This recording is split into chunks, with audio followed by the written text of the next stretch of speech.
afternoon, viewers. This is your DM, Aaron Raphael Amin, and we are Views from the Dungeon. Everyone's here: Riley Hulse, Ryan Brown Comic Art, Ohio Hex, and our boy Stone in the back doing his thing. First off, I just want to say a big thanks again to Giant Dad Official for with that intro. It's amazing. I love hearing it every time. And for those of you who are interested, please feel free to say happy birthday to Jacob Onishi, also known as Jabab_Oishi on Instagram. It's his birthday today, so I definitely have to shout that out because he's just been a great help to us. Also, again, shout out to Kaylin Smith for hooking us up with our overlay over here. We're looking real good right now. And I mean, that is basically the upkeep for the day. One last thing I do want to mention is we are going to be out of stream, off schedule next week. We have some things that we need to do. We're going to be coming back the weekend of the 22nd, I believe. So take that weekend to just kind of hang out, relax, and prepare for our next session. And with that, I think we'll turn things over to Kane so he can recap us on what happened last time. Right. So last time, the party figured we'd doing a little bit of shopping. We went out, saw a really nice set of leather armor that I figured I could haggle down, but didn't have the funds to procure it. And as the party is there, some of Irid's finest came rolling through looking for something, haggling, pushing around all the hagglers, really being a nuisance. And we've confronted them, and they told us that someone had been assassinated. They're looking for perpetrators. After that, the party split. Kane stayed and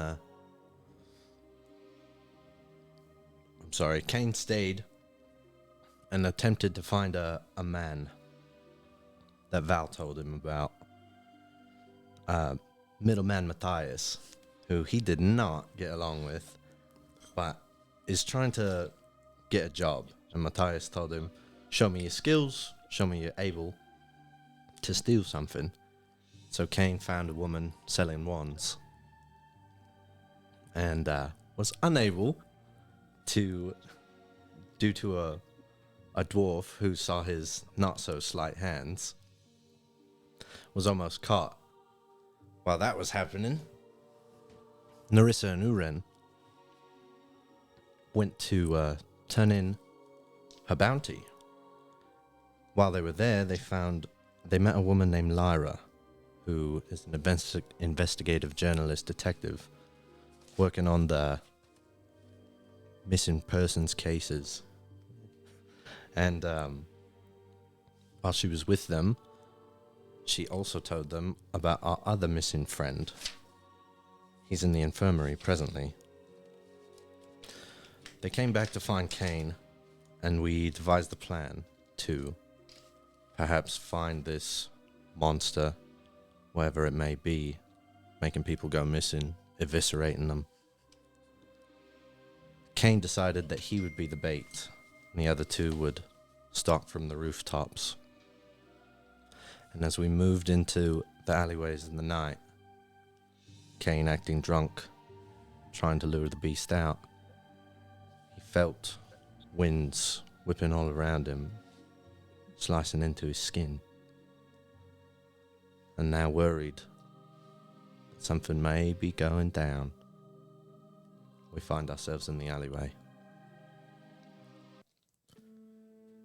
And the alleyway, filled with all sorts of nerves and uncertainty, uncomfortability, we remember a scene where Ersid finds himself in the darkness, reaching towards a fallen body, the smell of iron and blood heavy in the air, and a silhouette, something long, gangly hair dripping down to the floor, hanging from the side of the wall, blood going on. Ersid speaks and is noticed, chills, running down his spine. The night turns cold. While our party, Cain stands alone in the middle of an alleyway watched by his 3 friends. A small tornado of sorts begins to wisp around his body, flaring the coattails of his trench.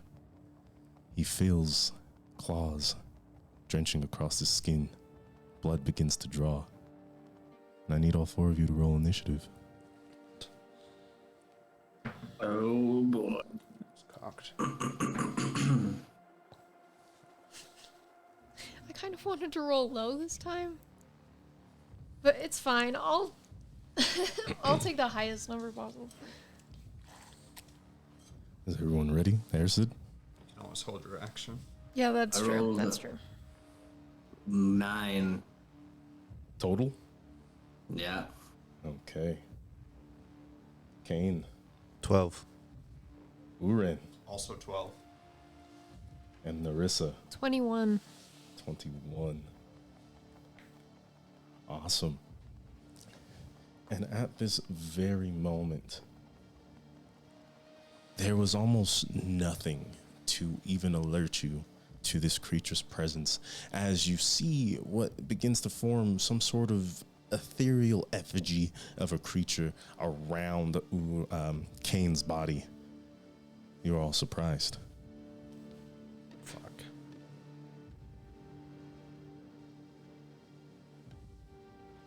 And Cain, you can feel these claws coming around you as they grip past your forearms, drawing blood, and you can feel the wind around you sweep up into the air and almost coalesce into just a ball of force as you feel strength and just energy coming down your back.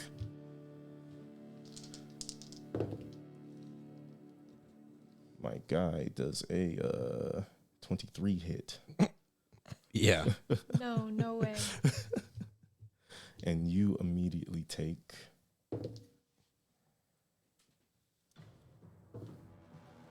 8 damage as you are bludgeoned right behind you. You feel the weight of this force just sink you down, and you turn around and you see what looks to be almost like a ghostly figure, gangly, made out of the winds itself, sort of shining in the greenish light given off by the moon at the night of Burnwell. And then it starts to disappear just as soon as it came. And Ersid, you look up. This creature begins crawling down the side of the wall on all 4s. It's face to face with you, and you see nothing but golden, piercing eyes staring right at you. And the tinge of claws, the very tips of what feels like hot metal, begin to slash across the side of your body.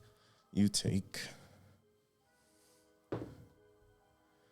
But you dash away just in time, standing to your feet as the claws whisk by. You can feel the strength of the wind that they carry and the whistle of metal cutting air as they rush past you.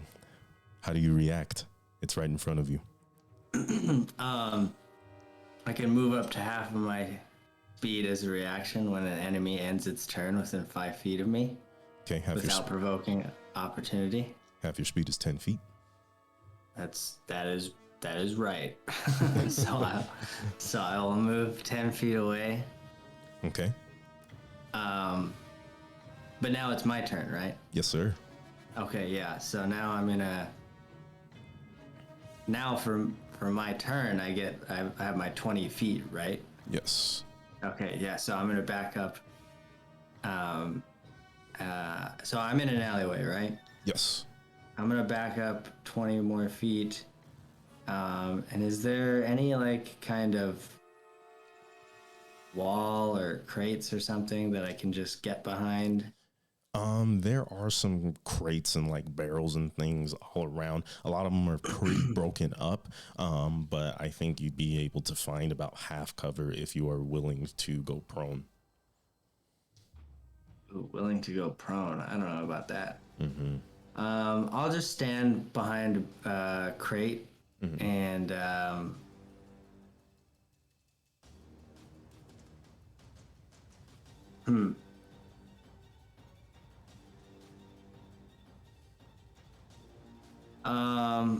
Can I use my bonus action to hide? Feel free. Okay. I'm going to try and tap into my skulker hunting vision expertise. Okay. So that's a 20, not net. That's a 20 as you find yourself dashing into the darkness and using whatever cover you can find, the broken crates around you, the barrels full of ale, and even the stench of just the homely area around you. You sink into the darkness, or so you feel. Okay. We're going back Right. to the top of the round with Marissa. Oh wait, I thought that was my bonus action. I was gonna shoot. Oh, okay, shoot. I'm so sorry. No, you're good.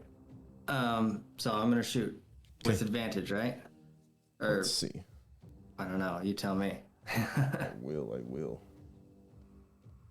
Yeah, I'll give you advantage. Okay.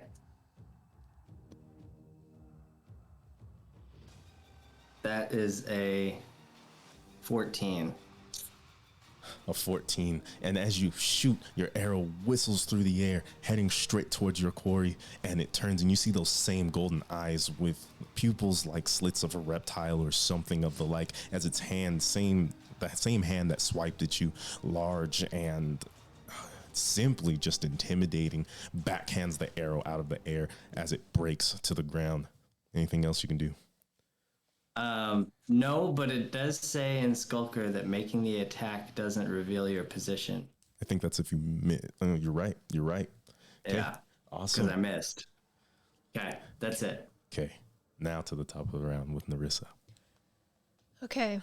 How far up am I? You are roughly, we're going to say 15 feet. Okay, that's not like. No, nothing substantial. So I can see the monster. It's like attacking. You see where it was. Just where it was? You see where it was. You see kind of like some wind going on around Kane, but you remember that thing being right there.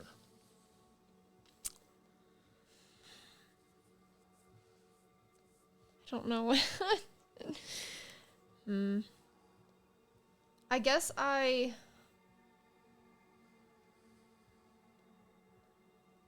I'll kind of walk over so that I'm just above where it was.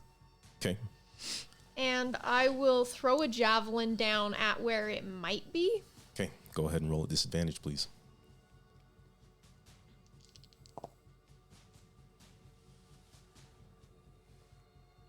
16.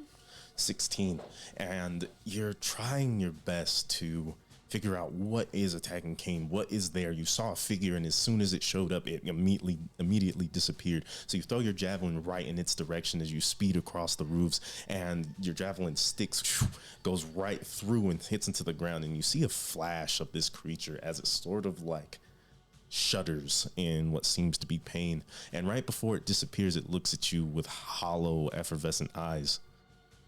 And it's gone. Anything else you want to do with your turn? So it did or did not get hit? I mean, you did see its visage reappear in that exact same area, and it did look like it was in pain.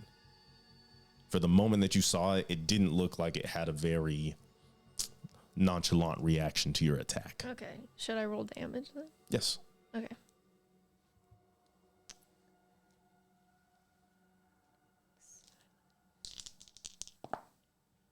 Amazing.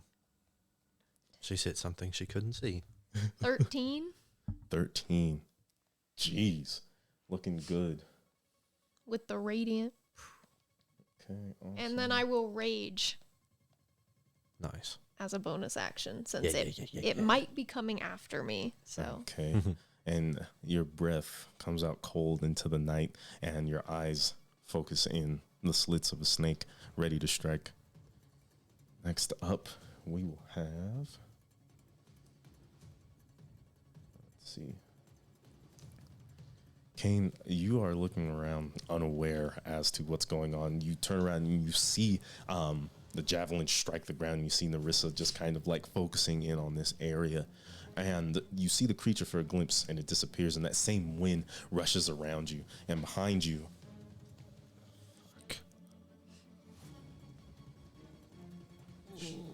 It strikes again. Fucking Ooh. hell. Don't get eviscerated. I'm trying. And it comes down heavy. That same force taking you from your shoulders down into your knees. Your hands are on the ground as you take another 8 damage. Oh. Fuck. And just as soon as it was there, it's gone again. Oh, fuck. Ersid, you are in the darkness. You see this creature clambering from the ground, quadrupedal, sneaking slowly, almost like a slithering creature as it waves back and forth with its body, its hair in shambles all over its face, trying to sniff you out. I'm just sitting behind this crate, trying to hold my breath, breathing slowly. And silently, it creeps up to where it saw the arrow unleash. And it starts to look around, and you are almost face to face with it, looking at its eyes as it peers over the barrel and begins to walk past you. Oh shit. And that's all it seems to do, staying in the area, looking around vigilantly. Every once in a while, you hear constant sniffs of it, just kind of assuming the air, trying to figure out where you are. Next up, we are going to go to... I believe we're going to go to between Kane and Uren. Which one of you has higher dex? I think it's you. Minus 13. It's me. It's you. Okay, it's your turn, Kane. Okay. Quick clarification question. Yes, sir. If I have something that is instantaneous, that still takes my action. Or does it not? Casting time is different. Yeah, instantaneous means like it just happens instead of like you making a ritual. Yeah. Fuck. Woo. Okay. Oh, fuck. I'm so hurt. I suppose I'll cast Healing Word on myself at 2nd level. Okay. What do you say? What do you do? I say, I will not be eviscerated. I will not be eviscerated. Fear is the mind killer. Fear is the mind killer. Okay. And as you do, those words you speak elicit just enough arcane energy to start closing up your wounds. Such a fucking bitch. How much? Fucking 5. I rolled 2 ones. But in your fear, your nerves are keeping you down. There's not much you can do as your wounds begin to close, but they're not closing all the way. Is there anything else you want to do with your turn?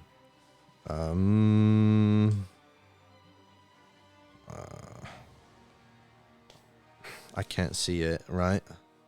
No, you cannot. Then I suppose not.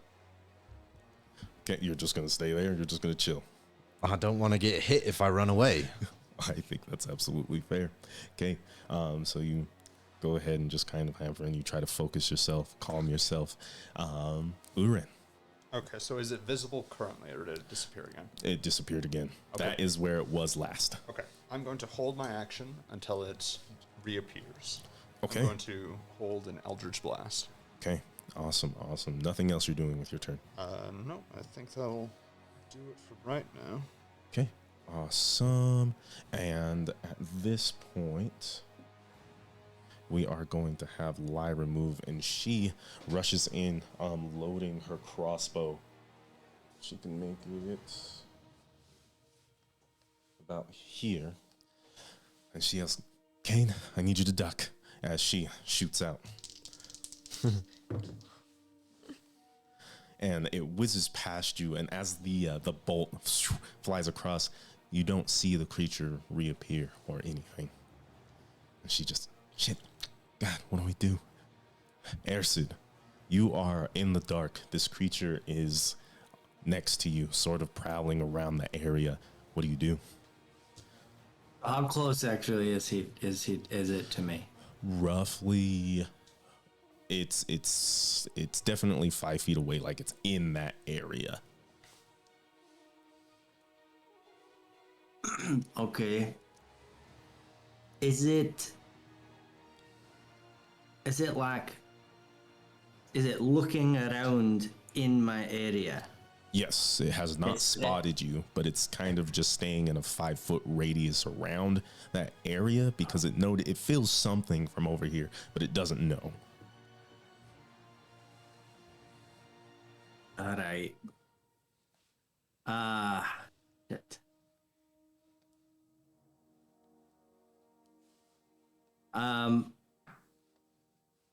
Okay. I'm going to hold my action.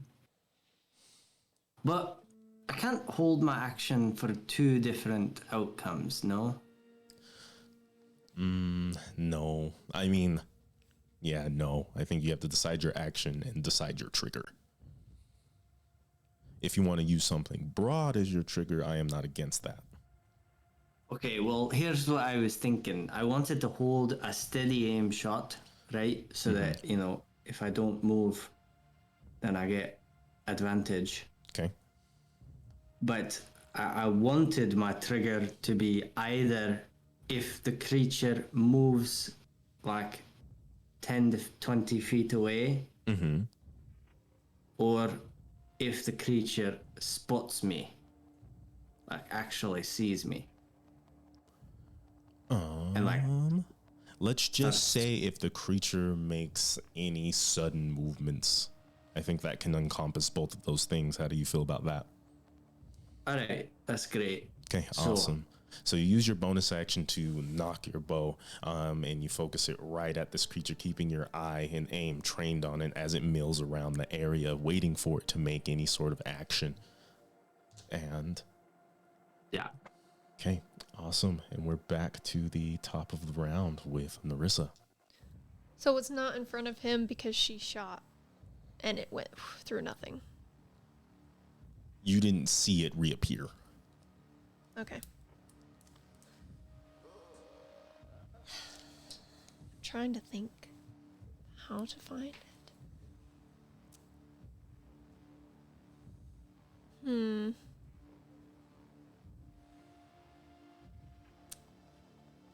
I'm trying to think of how to find it. I don't know. Because there's no point. I don't know. I guess I will also hold my action to throw another javelin if I see it reappear.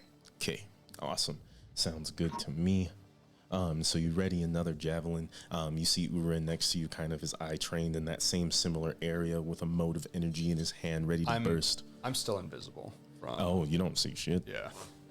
Not until you. Not until you let it go. Yep, that's why I'm holding it. You have invisibility? Yep. Yes, Uren is currently invisible. Then we are going to go on to this second level creature spell? that is accosting Kane, and you feel the winds rush past you again, and it has elected not to move. It is still in front of you, and you see it this time. It's full, like, skeletal form. It looks almost like if an elf had lost all of its skin, all of its muscle, all of its skeleton, and just left as an outline of a creature left in white light. As you see its hands come up, you feel the same rush of wind, and it comes right down on your chest, and you take another 6 damage as it grabs you close and then shotgun kicks you down the alleyway. Jesus. Fuck. So has it shown itself to do that? Yes. Okay. So both of you let go of your attacks. And I will let them go at a standard attack. No disadvantage.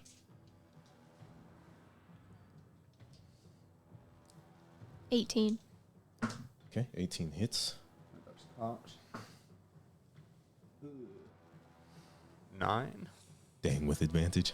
Oh, with advantage. You are unseen. Oh, awesome. That's not much better. 12. 12 damage. And No. Uren- No, 12 12 to to hit. hit. Oh, that's what I meant. Excuse me. So you look at this creature, and like as soon as you do, your invisibility breaks, and those mirroring pieces of light keeping you concealed coalesce into that same purple energy and shoot off into the creature. But as it does, it looks at you, and it sort of just kind of like moves its head as it flies past it. But in that distraction, it gives Narissa time to really throw her javelin, and you see it go through its body again with almost like it's just such silly ease as it sticks itself into the ground, and it trains its eyes on you again and then back at Kane. 15 damage. 15 damage. So just How much of that is radiant? 6 of it. Okay, awesome. Okay, awesome. Thank you. And Ersid, this creature is simply just, it's trying so hard to find you, and it starts getting closer to your area again. But it can't seem to figure you out. So it begins to walk further deeper into the alleyway, extending itself past about a 10-20 foot radius. Let it fly. Go ahead and shoot with advantage, my guy.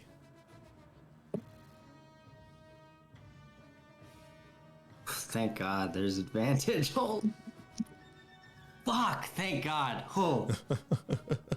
Okay. Not a 20, but pretty damn good. Okay. So How much would you hit for?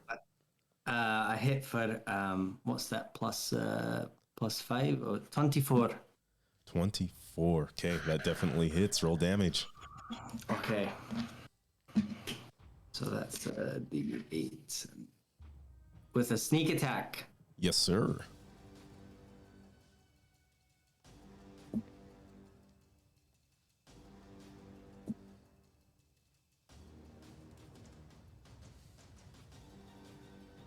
Adapt. Overcome. 13. 13 damage. All right. Looks great as your arrow flies by and zooming out of the dark, sort of releasing, it almost breaks up the darkness that's keeping you in cover as you stand to get a good shot. And it lands right in this creature's back with a solid just thunk, and it stops and turns around, and it looks at you, meeting you, making eye contact. And you could have sworn it was just 20 feet away from you, but now it's in your face. Anything else you want to do with your turn? Well, I'm a little confused because this is the end of. Whose turn is this actually? Because I held my action. This would be considered a reaction of sorts. It's still its turn, but it's used its turn to walk away, to kind of like find you, and now it's used a reaction to come closer to you. So I think for all intents and purposes, we will call it the end of this creature's turn. So then I can use my reaction to jump backwards. I think that's absolutely fair. Okay. Okay. We're just doing this little dance. Yeah, so I'm gonna back it like up. back up Okay. 10 feet. And you dash light on your feet, even though you have a busted leg. That spear is just keeping you right as rain. And you find yourself setting up for another attack as it begins to close in on you. We are going to go to Kane. What's popping? All right. To Hail Mary, I hope you guys can do something. Going to cast Fairy Fire. Is that a dex save? It is a 13. Do dex save. And you cast the fairy fire, and it lights everything up in this area, but you cannot see any silhouette of the creature attacking you. Anything else you'd like to do with your turn? I'm going to be eviscerated. That's Can you do that on your turn? What? What? Can I do what on my turn? Be eviscerated? Elect to be eviscerated. I choose. I can't use that. I don't think I have any potions. Oh boy. You can healing surge. Yeah, You can. I think I will healing surge. Okay, awesome. How do you healing surge? What do you do to muster up the energy to bring your health back? Oh God. I'm gonna take my jacket off, cool Ooh. anime style, and tie my hair up, and I'll just pull out my rapier, ready to fight, but not gonna go down without one. Okay, and as you do, you kind of stand there, and the energy from the orb that you carry starts to sift into you. At first, it burns like acid, and then you start to feel relaxed, calm, and energized. Go ahead and roll your health. It's just a hit die, right? Yes, I think you only get one right now because you're level 3. Mm-hmm. So Plus your 1d8 plus con. Right. Okay. Just roll an 8. It's a 7. Okay, awesome. And as you do, like your scales, they start to spread over, kind of like scabs covering up any wounds that you have received. And you can even feel this energy inside of you, sort of like mending any like fractures or broken bones that you might have. Nice. You hear a voice. Don't fall now. I found you impressive. I will not. Uren, what's going on? First of all, did I see that happen? I think roll perception. Okay. That's one digit is all I see. That was a 4 plus perception. That'd be a 5. Though if we're talking passive perception, it'd be 11. I think your passive is kind of stuck on this creature. So anything, you're just kind of focused really on trying to see this creature and protect Kane to where you didn't really see any of that damage happening. But you do see he's stanced up now. Okay. So I'm going... Can I see the creature, or is it gone invisible again? It is gone invisible again. You see where it was. Okay, so that would be disadvantage to try and hit it with an Eldritch Blast? Yes. Are you aiming at where it was, or are you going to try to shoot blindly? I'm aiming where it was. It didn't bleed or anything from the hit it took from Narissa. Absolutely not. Okay. So disadvantage, that is going to be a 15 to hit. Okay. And your energy whizzes past, and you don't see any sort of form or anything break up. It's almost as if you just shot into nothing. Okay, that's Okay. all I got. That's all you got? Okay, awesome. Next, we have Lyra, and she is going to load another bolt and wait for this creature to try and show itself again. We're at the top of the round with Narissa. Okay. So he shot where it was, and there was no, like, dust kicked up, no indication that it was standing there. Correct. Okay. Is there any way I can, like, see, like, any foot tracks to just guess where it might be at? Go ahead and roll perception. Where are you guys in relation to Kane? We're on the roof. You're on the roof. It's a 5. It's a 5. You're not seeing All anything. right. I'm gonna take a wild guess at where it might be.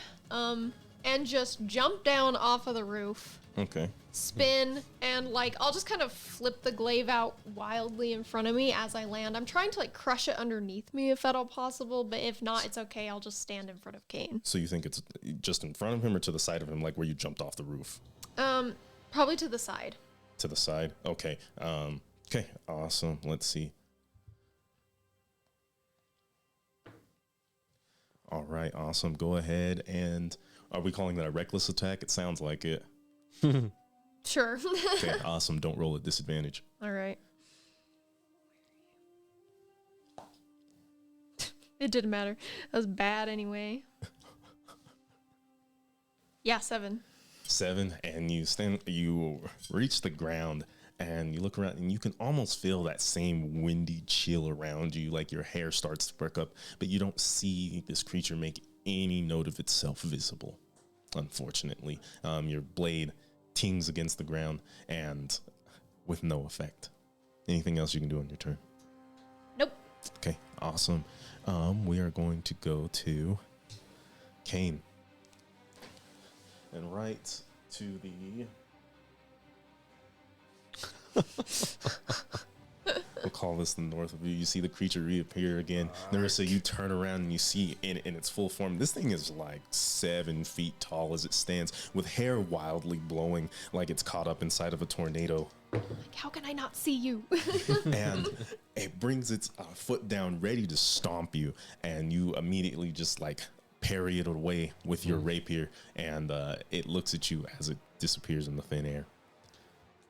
Bastard. Ersid, this thing sees you running away, and so it rushes you, claws wide, and you see, like, as its hand reaches up, its claws grow longer, almost doubling the size of its fingertips as it swipes down on you. Okay. All right. We're going to call that...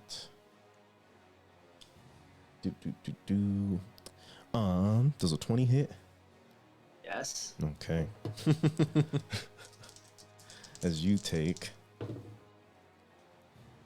it looks like 9 damage as it brings its claws right across your body, and you hear it like start to growl as it brings its other hand down and across in an arc, scraping its nails and setting sparks afly as it goes for another attack.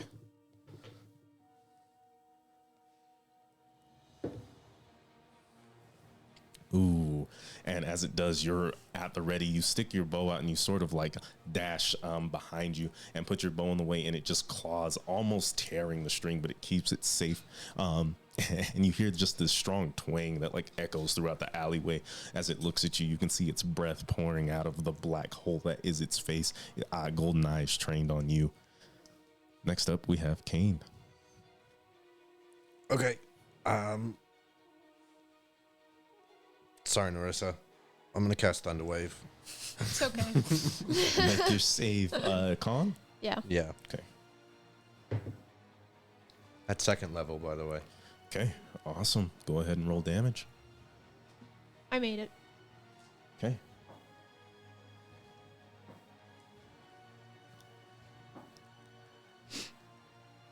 Nine damage.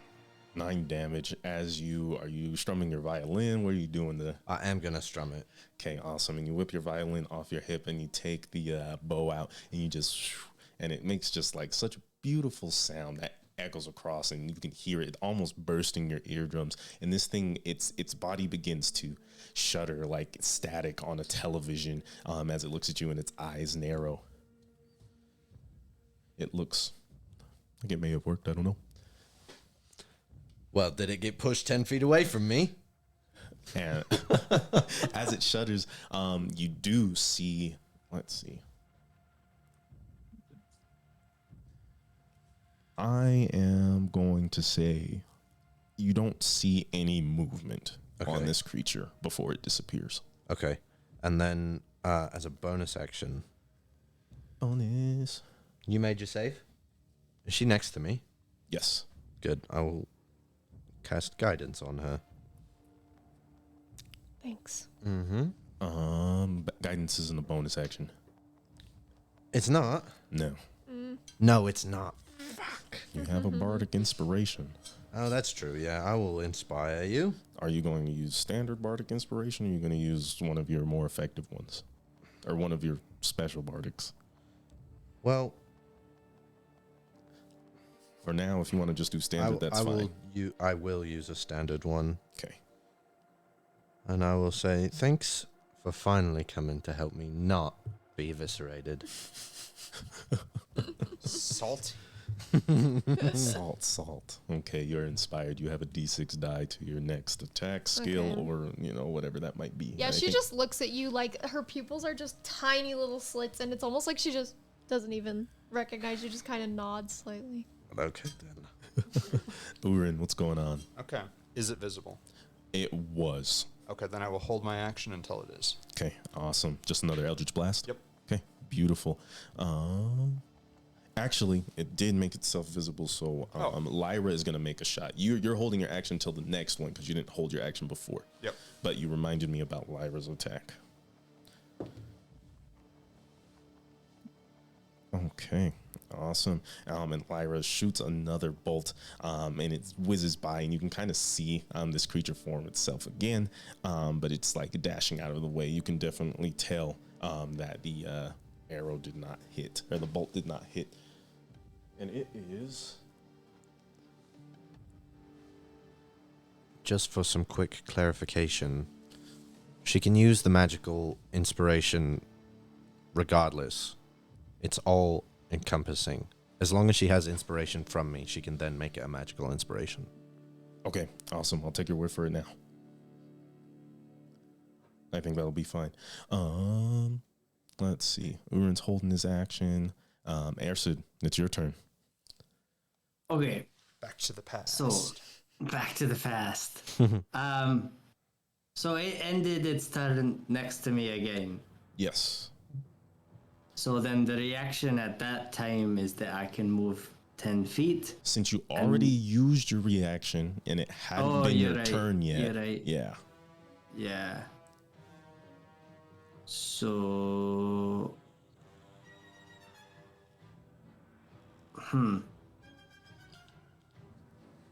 Okay. I'll just do it. I'll just steady aim and I'll take a shot at it. Okay, you're gonna steady aim, take a shot at it from right there. That means you are shooting a normal shot because normally you would be at disadvantage. Fuck, dude. You may or may... Do you have a secondary weapon for melee? I do. But then I don't have steady aim, you know, that's giving me advantage. Okay, so in this situation, I'll remind you at this time, you do have a few things you can do as your bonus action. No, I know. I can take my bonus action to disengage and run. And hide. And that. Yeah. Well, I could take my bonus action to disengage, run, and then take my action to hide. Indeed. Is that what you're wanting to do? I think that's what I'm going to do. Okay, awesome. So you disengage, and are you just running that full 20 feet? Yeah. Okay, awesome. And with it, so you dashed away from it the first time. Now, let's say you dashed right. It is on the right of you, so your only chance is to go back to where you were. So basically, you're ending up in the same area as you started this combat in. So there's like that homeless man's body. There's a couple of crates and boxes around there that you can hide behind. And you also have the darkness for cover. So go ahead and roll stealth. Okay.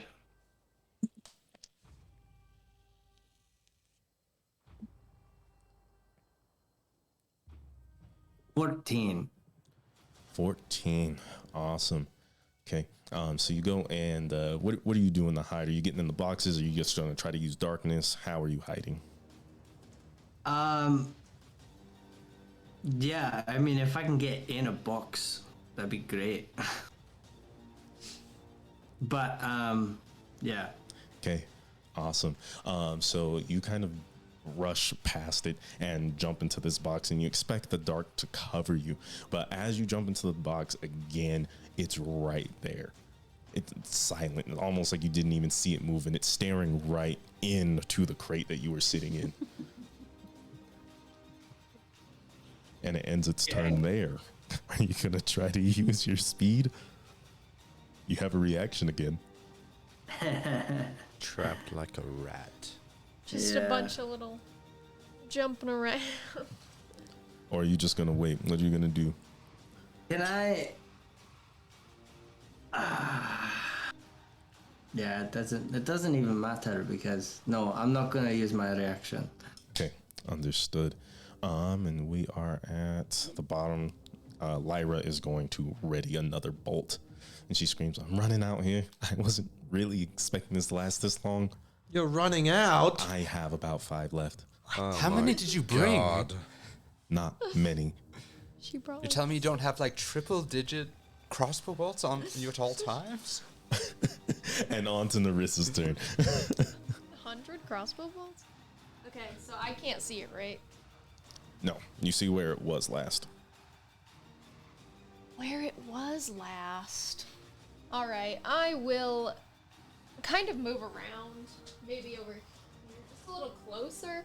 Kind of stand closer to Kane, and then I will just use, like, because I have the 10-foot reach.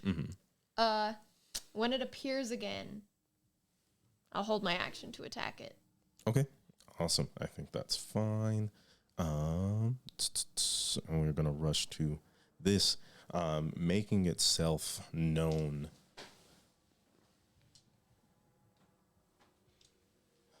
On top of Kane again. You see it look at you and it rushes behind you. You turn around as you see it kind of trying to put you into a bear hug with its long spindly arms. So do both of our held actions. All 3 held actions will go off. So first, I'm going to, well, let's let the damage proc and let's see what that does. So you guys, Narissa, Urin, will all roll. Okay. Roll damage or roll attack. Ooh. 11 to hit. I'll do it recklessly. Okay.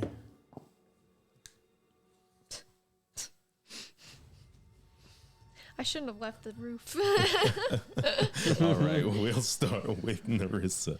13.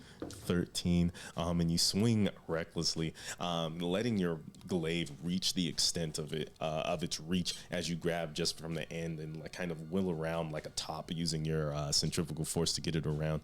And it sort of like slides under it as it reaches towards Kane. Uren, you shoot your shot, and the same thing happens. As it's dashing under the glaive, you shoot and you bounce right off top of the blade. And in this cacophony of attacks, you see Lyra. She shoots with a steady eye, and it flies straight through the creature, which causes it to stop and shudder just for a moment. But it refocuses again, builds itself up, and wraps its arms around you, Kane, and you just get squeezed by so much wind and force. For another 8 damage. Holy fuck. It really hates you. Apparently. And let's see here. Okay. And Ersid, you're in this box while this creature is looking down at you. And it's sort of just kind of like hisses as you can hear its like fingernails growing out of its fingers, and it takes 1 second. I need you to make an athletics or an acrobatics check, please.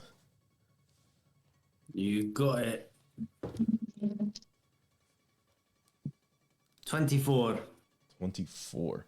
And it tries to reach around you. You can feel its hands like trying to grab you by the throat, but the nails stick into the wall. And are you running athletics or acrobatics? Acrobatics. Acrobatics. And with that space, you find just enough to kind of like slip out of its grip and out of the way, but you're still in this box, and it looks at you and it brings its other hand around, and it just decides to attack this time.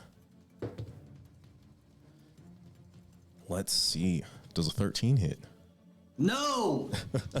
And it's too close. It's lashing out way too wildly. And in the time that it takes to attack you, dragging its claws across the wall and next to your face, you take that time to sort of dodge out the way. And you can kind of hear it hiss and growl again as it's waiting for you to make your next move. Next up, we have Kane. Oh boy. Oh boy.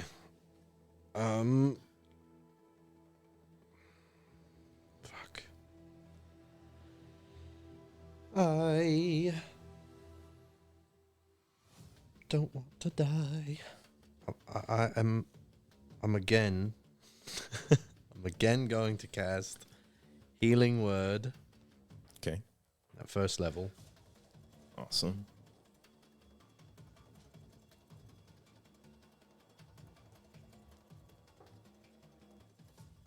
Better. That's 3. I think that dice was too big. Oh, it was. You're right. I'm sorry. You're fine. 3 again. Yeah. Nice. Okay.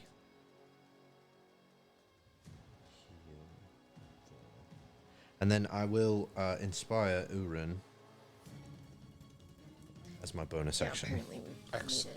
it. I did say I didn't want any more bonus action moves. You already used your bonus action for healing word. Oh, I can't just use healing word because it is a bonus action. I Correct. can't use it as my action. All right, then. You know what?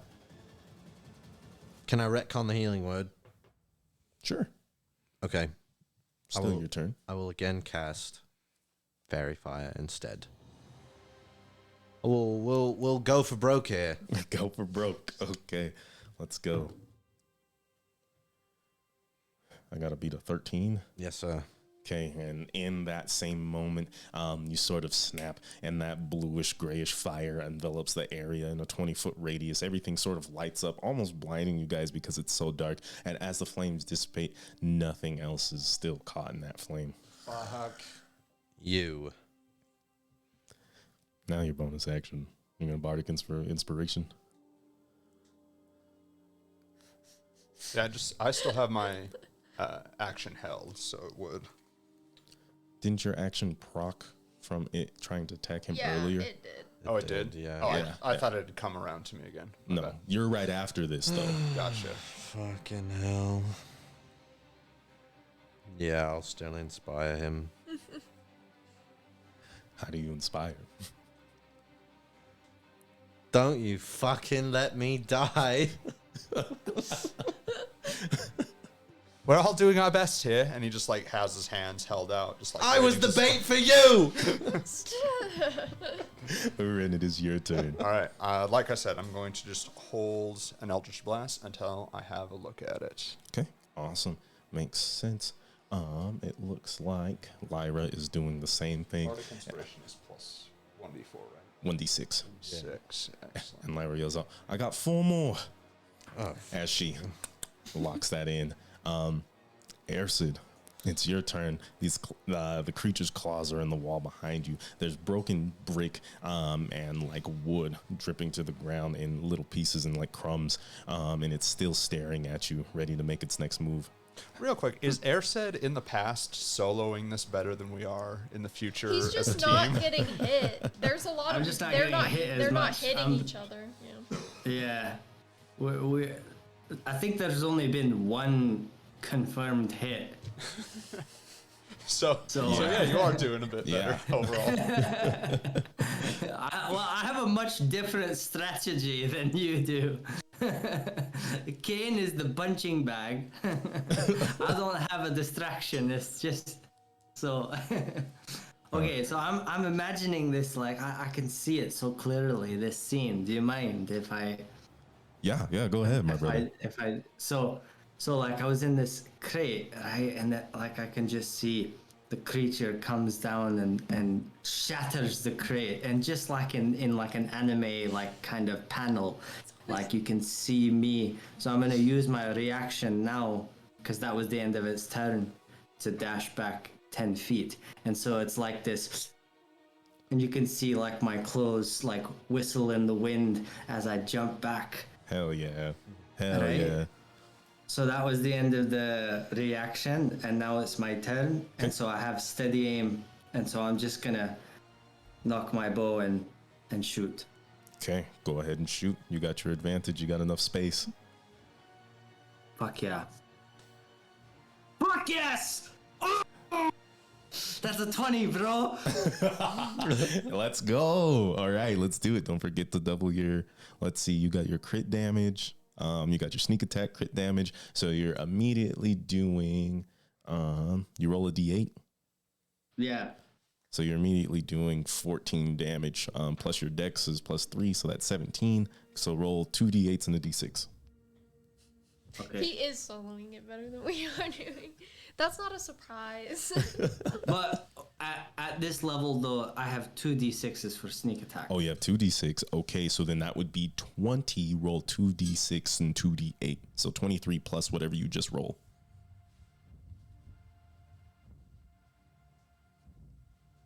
2d8 and 2d6. Yes, sir. Well, that's 7. Crazy. So that's an additional 12. It's an additional 12, so you did 35 damage.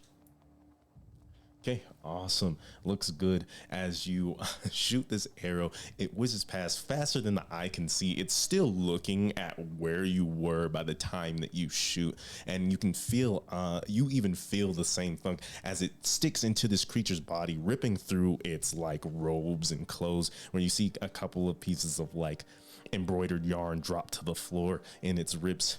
But you notice that there's no blood or anything seeping out of its wounds as it looks at you with such a ferocious fury in its eyes. And just like it before, it's right in front of you. And then I just imagine this close-up shot, right as it just appears right in front of my face. You just see my eyes and the sweat is dripping down my forehead. Hell yeah. Oh, I love it. I love it. Back to the top of the round with Narissa. Still can't see it. No, it has not made a move.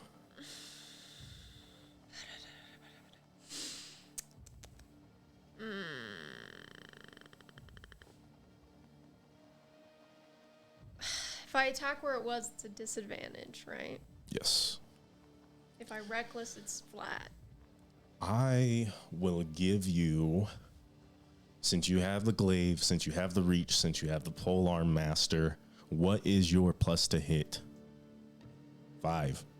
So if you want to make an AoE attack of a 5-foot radius, swinging your glaive around, I will let you roll damage. It will make a dex save trying to get out the way. That's cool. Okay, I'll try that. Okay, awesome.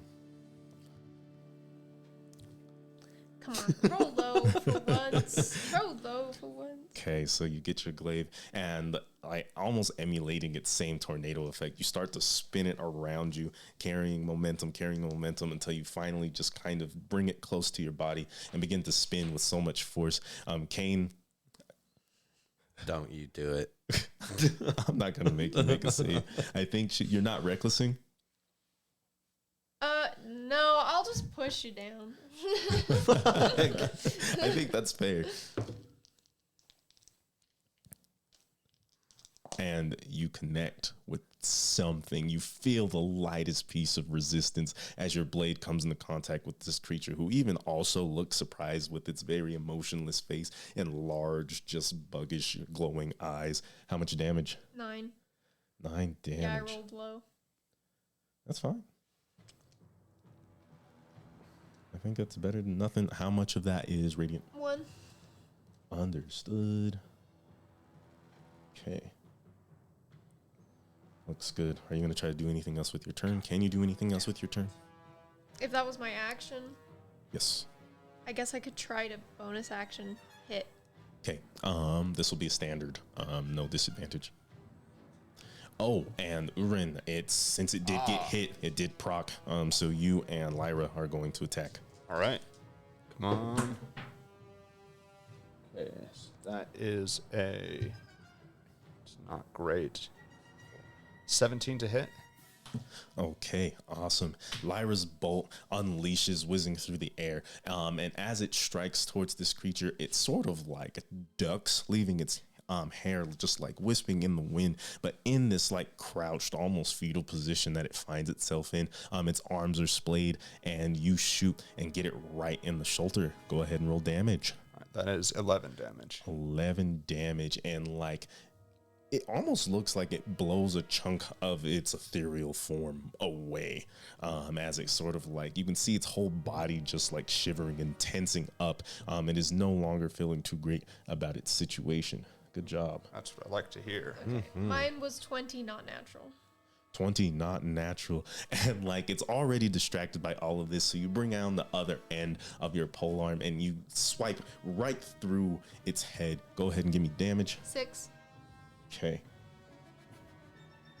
And like it sort of like stuns, leaving itself there until its body finally dissipates. And let's see.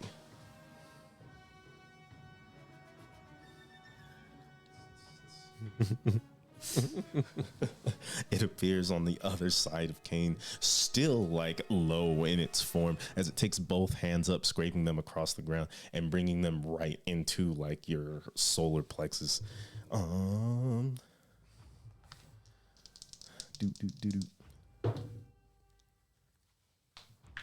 My guy. Don't Okay. say that. Don't say that. Don't. And like its claws definitely make purchase. You can feel like you feel violated, as if nothing is going through you, but your insides, your intestines, your stomach is still being ripped apart. You take 7 damage. Oh no! Holy fucking Is there any way that shit. procs my reaction at all? No, because you have to see it move. Oh my god. Oh my god. I hate that this thing is. How much HP do you have? Huh? There's no knowing, especially for you, Airsid. As this thing charges at you, it's going to go ahead and make 1 swipe. Oh boy. And it completely misses. It's not long enough. It's like it's expecting its claws to extend by the time it reaches you, and they just are not long enough by the time. Bro, and clipping your hair as its Harrison claws is really races out here not past. getting hit for no fucking reason. Yeah, but it's literally hit me every fucking Yeah. time. No, it's missed once. When he's like pre-scripted to die too. Let's see, and then it Oh, rushes no. in, and it brings another claw right across, reaching from the ground. We're looking at 15 to hit. Yep. Okay, and it just hits as it brings its claw right from like the base of your thigh, dragging it up diagonally from one thigh to one shoulder, going up across your stomach, and you take, it looks like 10 damage. Uh-oh. All right, That's not good. and it just sort of, and like you can see like a lot of smoke, like just steam coming out of its mouth, and then that's the end of its turn. Are you going to, you've already used your reaction? No, not for this one, but this time I will. I will use my reaction. Okay, awesome. So go ahead and you dash another 10 feet. Mm-hmm. Okay, awesome. And you're out of the way. Next up, we have Kane Solenray holding on to dear life. Literally. Barely. By a thread. Yeah, hanging on. Oh my god. Oh my god. I'm gonna cast Thunderwave. Go ahead. Narissa That's fine. I'm fine. Oh man. at first level. Yeah, that's all I have. Oh boy. Yeah, I'm fine. It's a con save. Yeah. Let's see. You can't really dodge a unilateral spherical shockwave very easily. So. That's true. Why, you fucker? Oh my god. 4. Oh, 4 well, damage. hopefully it takes. As your shockwave like emits, and you guys are starting to see a couple of guards actually show up on the other end of the alleyway, Oh my god. and they look at you to say, "Oi, what's going on here?" As they start to yell, and you don't get any glimpse of this creature upon your thunder wave. Is there anything you want to do with your turn? There's a fucking monster out here. Help! Help! Fucking hell. Down just on my imagine fucking knee. These two guards just show up and, hey, what's going on here? Hey, better them than him. Yeah. Better than him. Definitely. Uren, it is your turn. All right, can I see it? It did not proc. Let's see. Did you hold on your last action? I did on the last one, and that one fired. And that one fired. Okay, so you cannot see it. Okay. How high up am I? You're about 15 feet in the air. 15 feet, you say? Yes, sir. Okay. I will hold an action, but I don't know. I'm gonna try and hold my breath weapon. Okay, I will let you do that. I don't think that's a problem at all. All right. You're 15 feet up. It's a 15-foot cone. Yep. Are you going to station in such a way so that the edge of this cone will not hit your friends? Oh, you know, well, it's tricky because I can't. You have to hit it wherever it is. Yeah. So I actually, I'll almost guaranteed kill Kane if I do that. Do breath weapons do half damage on a save? Yes. Okay. Yeah. So, yeah, he's probably visibly pretty fucked up. So yeah, I'll just hold my Eldritch Blast again, like usual. Awesome. Lyra is going to do the same. 3 bolts left. God, girl, why?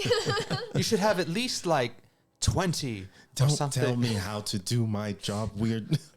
And as that conversation pans out, Ersid, it's your turn. You're standing. I mean, this creature is just kind of hanging out where you once were. What do you want to do?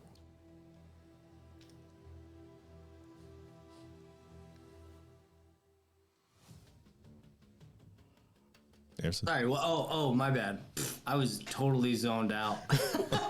I was like really engrossed in your conversation. I thought Lyra was gonna do something. No, she just Okay. readied her bolts as she normally Okay, does. my bad. Yeah, Okay, Genji. so I'm 10 feet away. Yes. I'm going to use my 20 feet to. I need to get to some like darkness around the corner or something. And if I need to, I'll use my bonus action to dash. Okay. So you run and you, if you're really trying to get out of its sight, you are going to need to dash. Okay, I'll do that. Okay. You rush around this corner. You're pressing back kind of deeper towards the Iron District as you run in between these houses, silently on foot. Since you are dashing, I am going to have you make a dex save, please.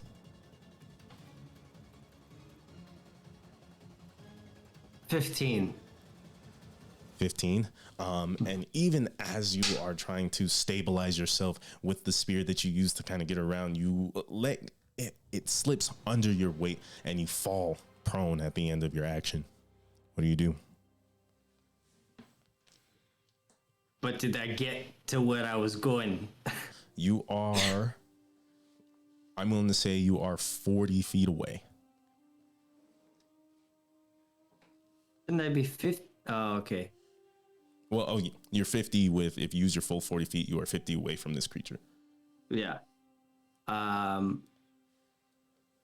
I'm gonna try and hide for my action. Okay, go ahead and roll hide. Roll stealth. 21. 21. And as you rush past, you're looking back down the way that you came, and you see the creature at the end of this alleyway, slowly making its way, sniffing around, looking for you. Let's see. And we're going back to the top of the round with Narissa. Okay. Still can't see it, right? No. If I were to like move directly in front of Kane and like pick him up and kind of like curl him in and run, if it gets an attack of opportunity, I want it to be on me. I think that's more than fair. Okay. I will do that. Okay.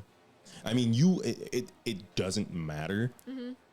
Opportunity attack goes to the person moving, not the person being moved. Oh, okay. I'll pick him up then Yes. and move so that it Okay. will.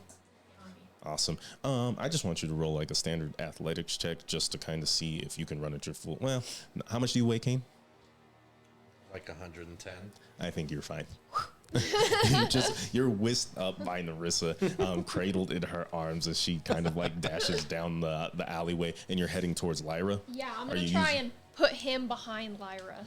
Okay, awesome. So you throw him behind Lyra. Are you using your full movement? I'll just use, the 30 feet. Okay. Okay, and as you do this, the creature shows itself as it makes a swipe. Lyra cannot see it, so she is not going to take her ready to action. Uren, you can see it, so before it swipes, go ahead and make your held action attack. All right. Come on, Uren, big numbers. Well, that is a pretty big number. That is going to be a 23 to hit. 23 Nice. to hit. I don't think I'd be remiss to say that you miss. All right. And that's going to be for 10 damage. 10 damage. Nice. And like as you hit it in that same area where its arm was, and you can kind of see like at this point it just kind of like falls limp to its side, and it reaches around and it tries to still attack Narissa, but your attack definitely made a solid damage on it. Right on. Narissa, do you get hit? This fool has advantage due to being, well, invisible. To being a bitch. That's 16 to hit. Yep. Okay. As its like arm comes up, you don't even see this, but you feel the wind just press up against you, raising and coming back down with so much force. As it reaches your back, you are bludgeoned with 5 damage. What kind? I want to say that should be bludgeoning. So, 3? No, 2. 2? You always round down. All right. Okay. I'm still fine. Beautiful. Awesome. Was that my movement or was that my full action? Because he's not, I would say that he's not heavy enough to like make that a thing. I think I would still call that a grapple. Okay. I don't think I'm not gonna make you check since he is your friend, and I assume that he is willing. But I am not going to call that. I think I'm gonna have to call that your action. Okay. Okay, awesome. I like this ongoing trend of Narissa using her tiny allies as workout equipment. Yeah. He's taller than me. I'm just stronger. Yeah. Okay, let's see. You've used your action. Lyra's keeping an eye on Kane. She's looking around, trying to make sure everything's all right.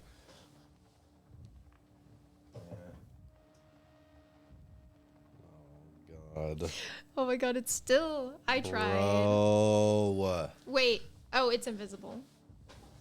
Yeah. Is it? Yeah, no opportunity attacks. I hate this thing. I mean, can Lyra shoot it now? Yes, as it like wakes, it shows itself and it brings its hand up one more time, trying to take that final strike towards Kane, and Lyra is going to shoot.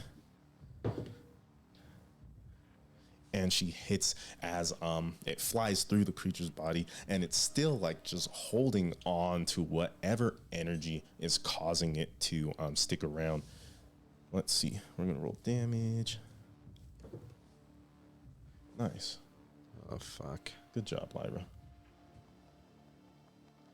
And this fool is bringing the hammer down. Maybe he'll just miss. Miss. Miss. Miss. Miss. Do we want to let's roll this on camera? All right. Let's see. Maybe he'll just simply miss. He has advantage. Miss. Yeah, you can still miss. I was missing. He missed once. You gotta roll it on camera. Okay. That's an 18. Oh my god. You're at 1 HP. Yes. Ooh. Oh. Hey, that's all you need. That's still alive. We're gonna be doing one another camera roll, as you have hit 0, which means you're I going to thought- take a critical injury. Okay, now he needs to roll high.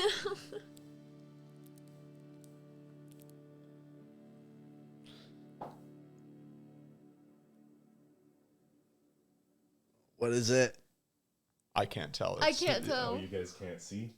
No more rolling on camera. We'll have to set up something for that.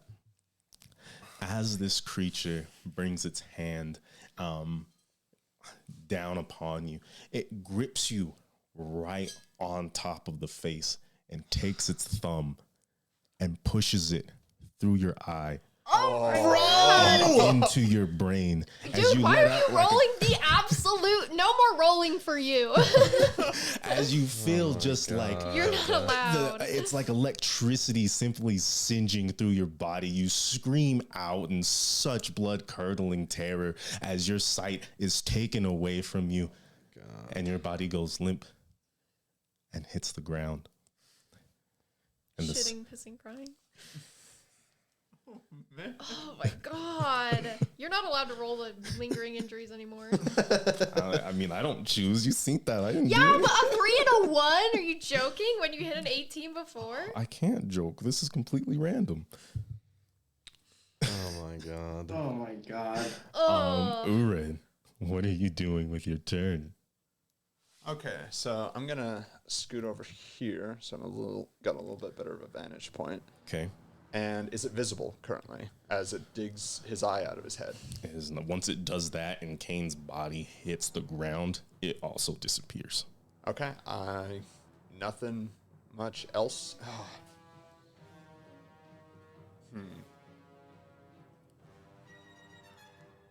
Got any genius ideas? Let's not go throwing around words like genius. Did Narissa take damage when she jumped down like that? No. Shit.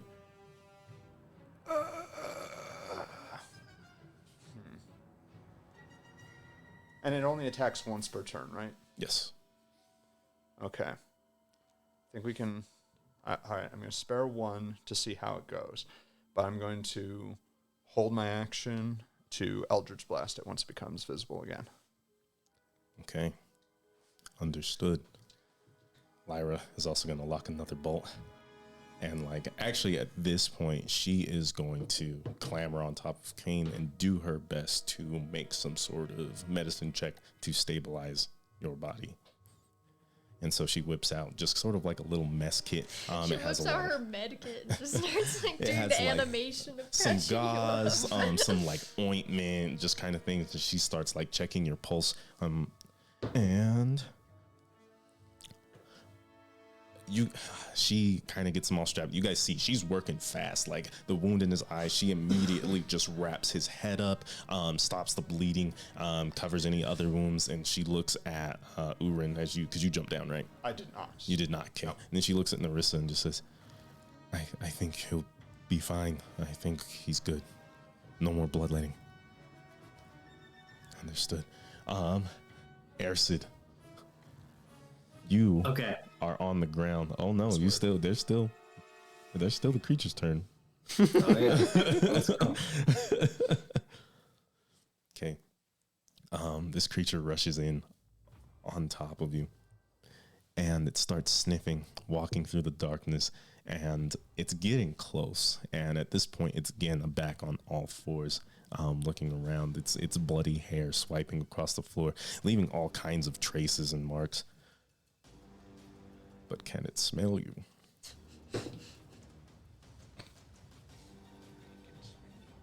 No. Okay. And it walks right over your body as it begins to kind of just go further down the alleyway. Which means it is your turn. It's again doing that 5-10 foot radius sort of meal as it waits for you to re-show yourself. Okay. This time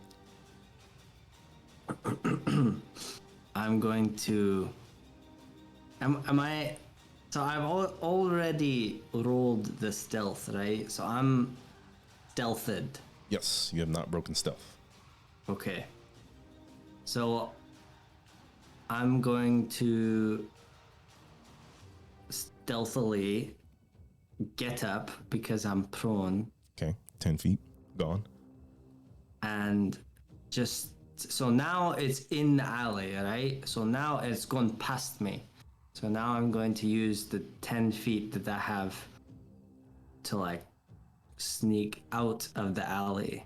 Okay. So you got 10 feet, so you're trying to go back to where you went. Are you going to do anything else?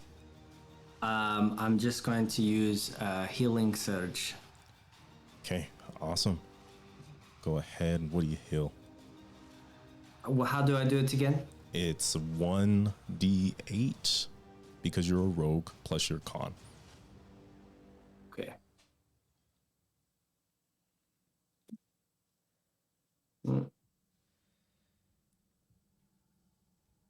Six. 6 health back as you sort of just muster up like whatever adrenaline you have left. You're doing your best to press on.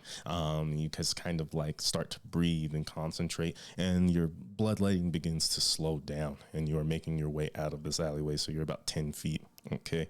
Anything else? Oh, wait. Yeah, one more thing. I'm going to look around and try and. Can I see any kind of like house or apartment or anything? Like with a door? From what you can see, the way the alleyways are set up is to make sure that the houses' rears are facing each other, and there are no back doors in this area. Okay, well, okay. But that's what I'm looking for. So I guess Go ahead and roll I can't- perception. Go ahead and roll perception. Okay. 21. 21. You do see a door. It's just to the northeast of you, you would say. Sitting there, and there seems to be like what looks to be candlelight inside the house. Okay. Well, I'm out of movement, right? Mm-hmm. So oh wait. So the healing surge is a bonus action. Yes, sir. You still have an action. Okay, so then I'm going to use my action to dash to move towards the door. Okay, and you dash. And as you reach the door, you reach your hand out, trying to like knock and get there, and you land on the ground with a thud right in front of it. You just have enough movement to be in front of it. And that's where we're going to end your turn. At this time, the guards are making their way.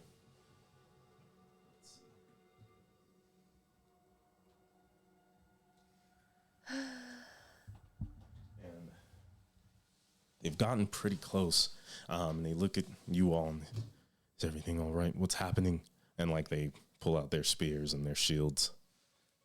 And Lyra's just like, I don't know. We need to get out of here. We need to someone grab him and get out of here. Then we're back at the top of the round with Narissa. I will move around to the back where it last was. Okay.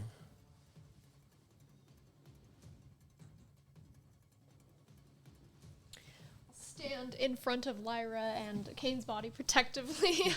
Okay. And I think I'm just gonna try and hit it. You're just gonna swing. Yeah. I Okay. think she's upset. Reckless or not. Yeah. Okay, I won't make you swing with disadvantage. Oh my god. No. Oh, well, how much did you get?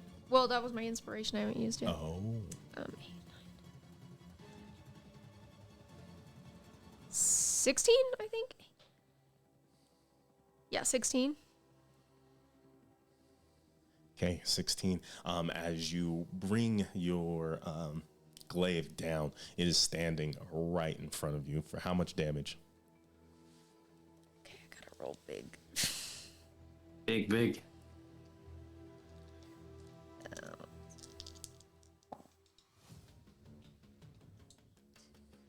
Big money. 13.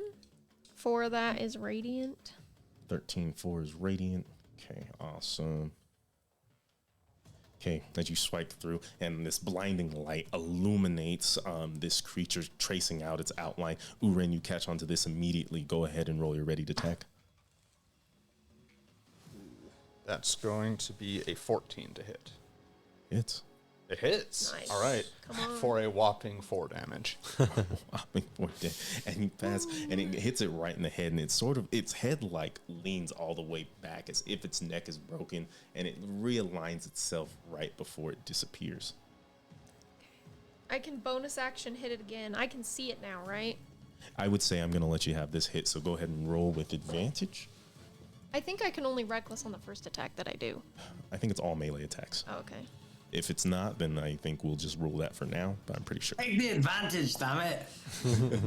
Yeah, it hits. Okay, for how much damage?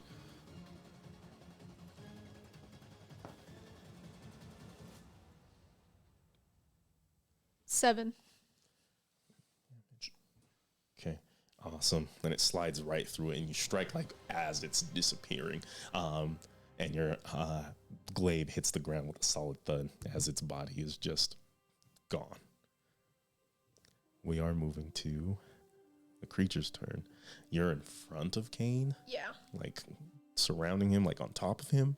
Like as close, I'm using my body as a shield in front of Lyra and Kane as best I can. I think we can call that half cover.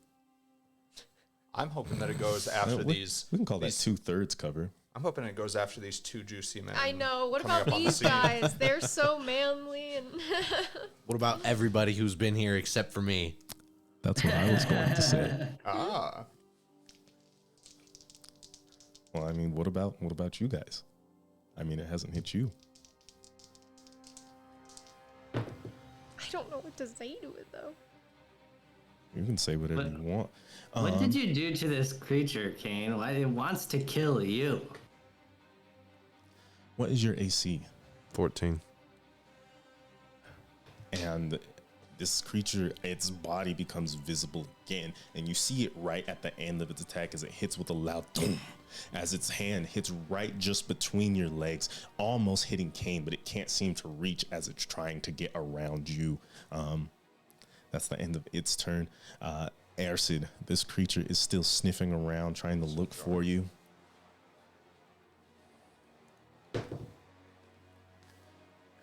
And you hear just like silence as you start to look around, and it's making its way towards your proned body. And it dashes up and it sees you lying on the ground, staring you deep in the eye. And you feel like you get the silhouette, the visage of its face. And it's so unruly and terrifying, as if it has like teeth and fangs growing outside of its cheekbones and draping down past its jaw, where it almost has its jaw seems to not be there. Its tongue is sort of hanging down and like back in to its robes, and you focus back onto those same golden eyes, which have sort of dilated a little bit wider as they stare down on you. Kane, you're stabilized, so you don't have to do anything. No death saves. You haven't been hit, so you're good. Okay. Uren, All right. Can I see it? you saw it. Okay. I'll wait till I see it. Hold my action. Okay, awesome. Let's see. Ersid, it's your turn. So it sees me. It does see you. And how far away is it? Wait. Did we go back and forth from Ersid to me to Ersid? That's how it's been No, going. Because Well, I mean, do we skip like Narissa and everyone? Narissa went. It's Narissa going, went and attacked the thing. yeah. yeah. Oh. When it's the okay. creature's turn, we go to Earset and the creature. And then when it's Earset's turn, we go to Earset and the creature. Yes, That's why it's which is going right back and after forth, back you and and forth. Lyra, but Lyra's just kind of doing her Okay. thing, watching. Yeah. Yeah, sorry. I guess just held actions makes it really hard to follow that. Okay. Awesome. Yeah. But somehow Aaron is doing all of this in his head, mental gymnastics. It's quite impressive. It's good. Thank you. I'm trying. What are you doing with your turn? It's standing like right above you.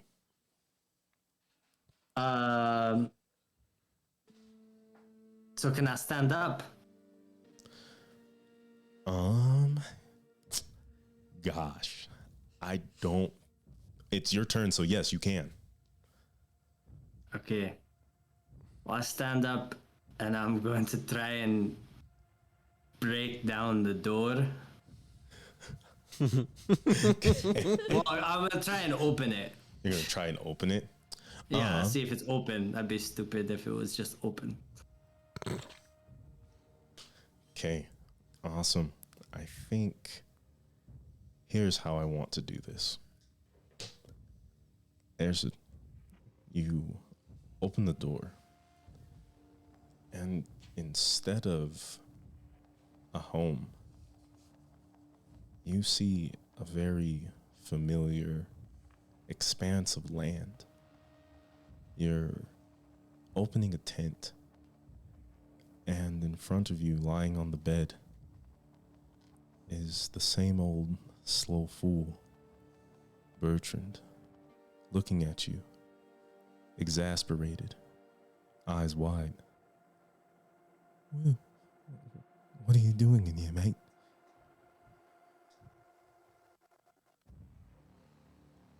Where's my brother? I don't know where your brother is. What'd you fucking do with my brother? And he's like climbing back into his little cot, and he's like starts to pull up his blanket and cry. I just walk slowly over him. And he's just freaking out. There's no, welcome, no. There's no, there's nothing. No, I'm here. It's okay, mate. And he just stops, just repeating, mate, like hoping you doesn't know what you're trying to do to him. I just have bloodshot red eyes creeping up through my green. The green in my eyes is turning red. And I grab him by the throat. He's standing there. He's looking away. Just, Erson, thought we were friends.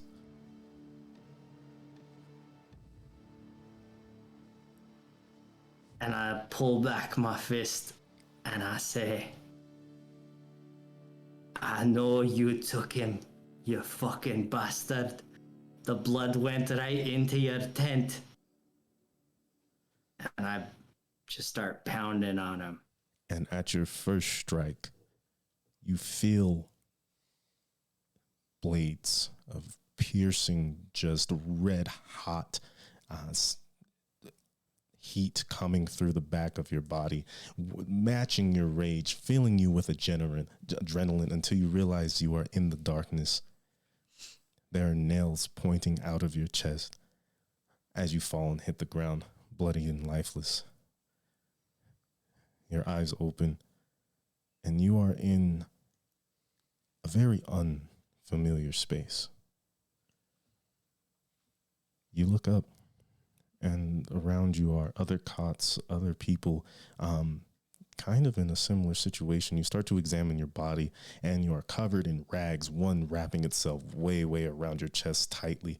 You see all these like pillars reaching to the top of a very refined structure made out of white marble with a lot of red accents throughout. To the left of you, you see what looks to be a shrine with 6 statues, and the man comes up to you and says, "Oi, mate, you all right there?"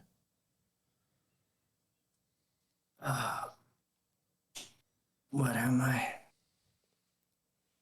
You are in the Dreamer's Keep. We've been keeping you asleep for a while. No, I was in Ascandia. And they smile. And it's a very soft and kind smile. This man has very round face. His head is bald, and he's wearing these white robes. His skin is sort of like a tannish, very like a deserty almost complexion. His eyes are soft and kind, a golden brown looking at you.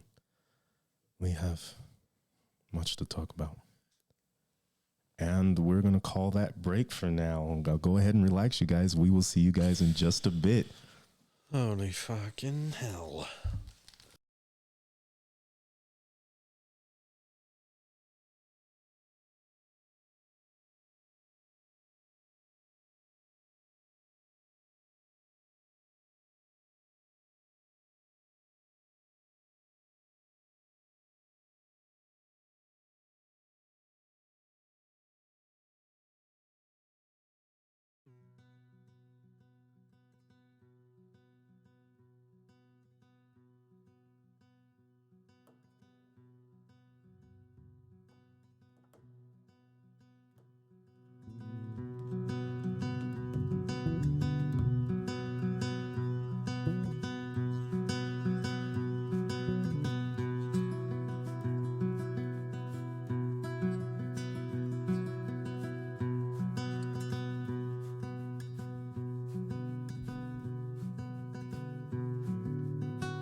Got off the gnarled walrus. Let's go. So yeah, thanks for hanging out. Hope you guys stay till the end of the show. Hope you guys are liking what you're seeing so far. Now we are going to come back to the moment. The night is dark, deep, and damp. The light of the moon shines greenly and sort of eerily on the fallen body of Cain, surrounded by Lyra and Narissa. Urin stands above, watching down on everything take place as two guards rush in. Oh, what happened here? What was that creature? And they sort of surround you with their spears.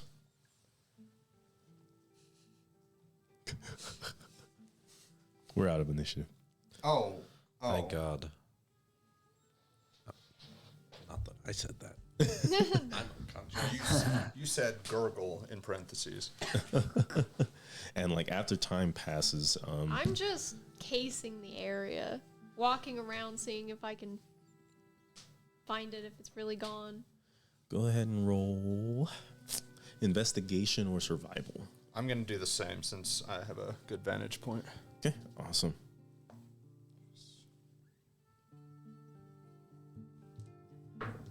$19. I got a 17 for mine. 17.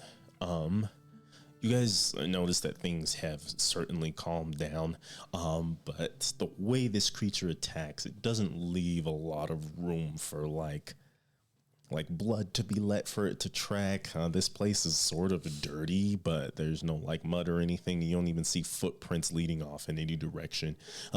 As far as you can tell, you don't feel its windy presence, but you can't see where it could have gone.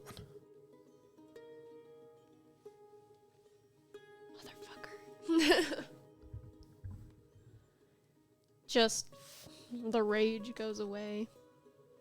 I don't know. Some kind of tormented spirit. Doesn't matter now, I guess. Uren backs away from the edge. Just like he's hoping that those guys don't see him. Okay, awesome. Well, are you all safe? One of them speaks up. They shift their spears back. We can carry you to anywhere. The Dreamer's Keep, is there a place you're staying? What would you like to do with your ally here? And we can head back. I'll carry him. Will you need our assistance? Or we would like to make sure that you get to wherever you are safe. I think that you should take a look around here. Roll persuasion. And Lyra's gonna say, if you don't mind, I'll stay with them and kind of case this area. 17. Okay, I'll roll with advantage, Woo. just in case. 17. 17. Okay, they look around. Well, if you're staying, I think if you trust them to get back to wherever they're going all right, then we can make that happen. Where should we start? And Lyra starts kind of like guiding them and just kind of setting up instruction, delegating any movement that she wants to go down. Where do you guys go? Uren, what are you doing? Are you just kind of like following Narissa as she goes through? Are you trying to be stealthy about it? Yeah. Okay, I'll just sort of like, she whistles like a tropical bird to like let you know. And over there. That's a 16. Okay, awesome. Feels good. All right, pick up Kane. And where are you taking him? To the infirmary. To the infirmary? To the Dreamer's Keep? Yeah. Okay. I like pull up the bandages. It's pretty bad. Sorry. Continue.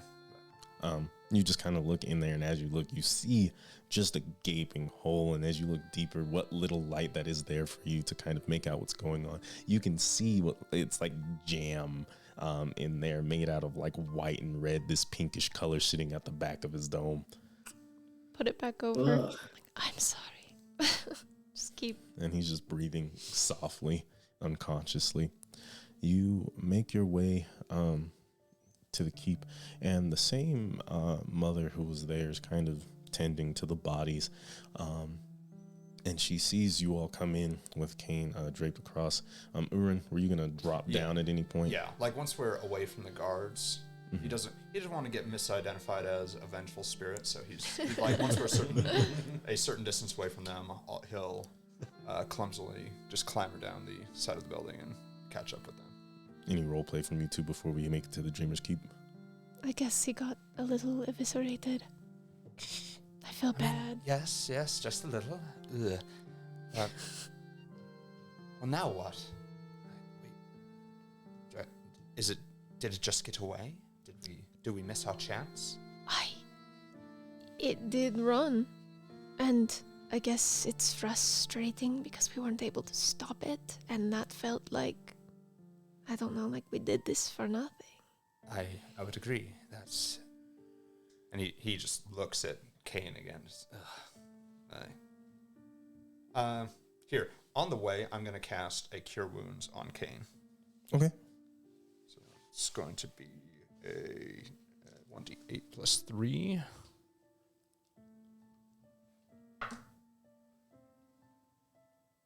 That's a 7 plus 3, 10. Jeez. And Kane, you gasp for air, you're back up, and you're kind of coming to as you see your vision is a little lopsided. And how are you carrying him? Just like a baby. And Like you're just kind of like a princess. and you're just kind of staring up into the sky. You see the half moon sort of just kind of staring back at you. And right there, you see Narissa's face just kind of looking down. Same with Uren.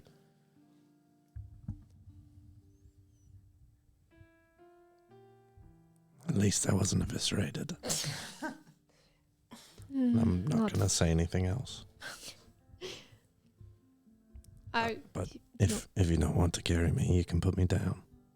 Do you want to walk? I can carry you. You're not heavy. No, I'll walk. All right. I'll gently set you down. You didn't happen to grab my coat, did you? I'm sure if it was laying there, I would have picked it up. Okay. Yeah, he's like, Yeah. Uren is halfway through saying, I'm sorry, it was ripped to shreds. Oh my fucking god. Thanks. I'll put my coat on. And I'll also pull the hood up over my head and just sulkily walk, following slightly behind these two. You hear a voice. How disappointing. You could have used me as aid, you know. I know. I was planning on it, but pride. Pride falls and fails some of the most powerful of men. I'm glad you survived. So am I. There's something I want to talk to you about. We can do this later. Okay. Anything else from you three? Okay, and you guys show up at Dreamer's Keep, and you see the same woman with the sort of the golden veil and the large hat and like the spikes coming from the ends of each of her robes, the white robes tinged with red, different like laces, and the sort of like collar that comes down. Are you all right? Wait, I have an injury. I'll just kind of gesture. No. And she comes up to you and like starts to check your face. May I look? I'll pull the bandages off my head, I guess. And she looks in there, and any of you who deign to look start to see that due to Ersid's cure wounds, it's sort of just... Excuse me. Uren's cure wounds. Good God. Air said, since when can you do that? What's he doing? He just Passing it through time. and it's just sort of like scarred over almost. Just kind of in the inside, it's just a dark like cave of skin. It looks better. It looks, well, if you'd like to stay here for the night, we can tend to it. Make sure it does not get infected. Please. And would you like to stay by your friend? Sure. And she sets up a cot, kind of set up in the back. And you see Ersid sitting up, and he's talking to Barden, and they're just kind of talking about like what had happened, what's going on. But you see that he seems to be at least a little, he's definitely more conscious than he was before. I'll just sit down on the cot. And Ersid, you hear your friends coming around, and you see sitting right in front of you is Kane with a very bandaged head. His hair's all loose and fried. He's not even wearing his coat, and he's just kind of carrying it with him. Narissa and Uren also show up. Hey, what the fuck happened to you, mate? I could say the same to you. Some fucking thing appearing and reappearing, and What did it look like? it looked like an elf, but no skin or muscle. These, Little skeletal. yeah, and these eyes. That's really all I can say. And Barden, Gold eyes. I don't remember. Did you describe the eyes as gold? No, the eyes were not. The eyes were not gold, but I could see in this form still eyes. But Aaron, you did describe them as gold to me, though, right? yes, what you were fighting had gold eyes. I don't think it ever went invisible. Had a corporeal body, robes, things like that. Yeah. Well, that's a little odd because the creature that I was fighting had the gold eyes stood out. Well, Was it something different, I wonder? There's not just one lurking about. right. There is 2 evisceration monsters in this city? Right.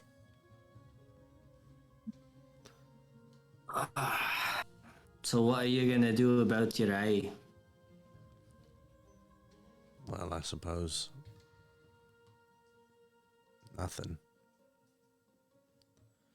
Cover it up. At least that would be a favor to everyone else. Right. Hmm. At least they still have a bunch of other great things to look at when they look at me. Well, yes, like your scales. Very Great. they've got just- great food here. I'm not hungry. Kane's gonna fucking lay down and pull some covers over his. Oh, he's so mad.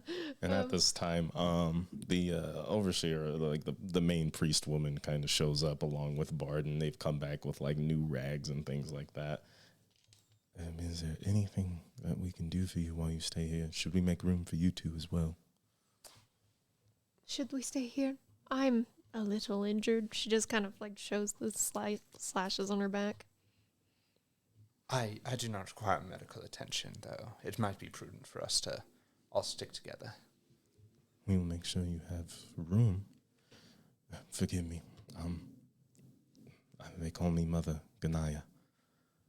And if you would request solitude, we can open up one of the back rooms for you all. That would be appreciated. I feel as though we have much to discuss.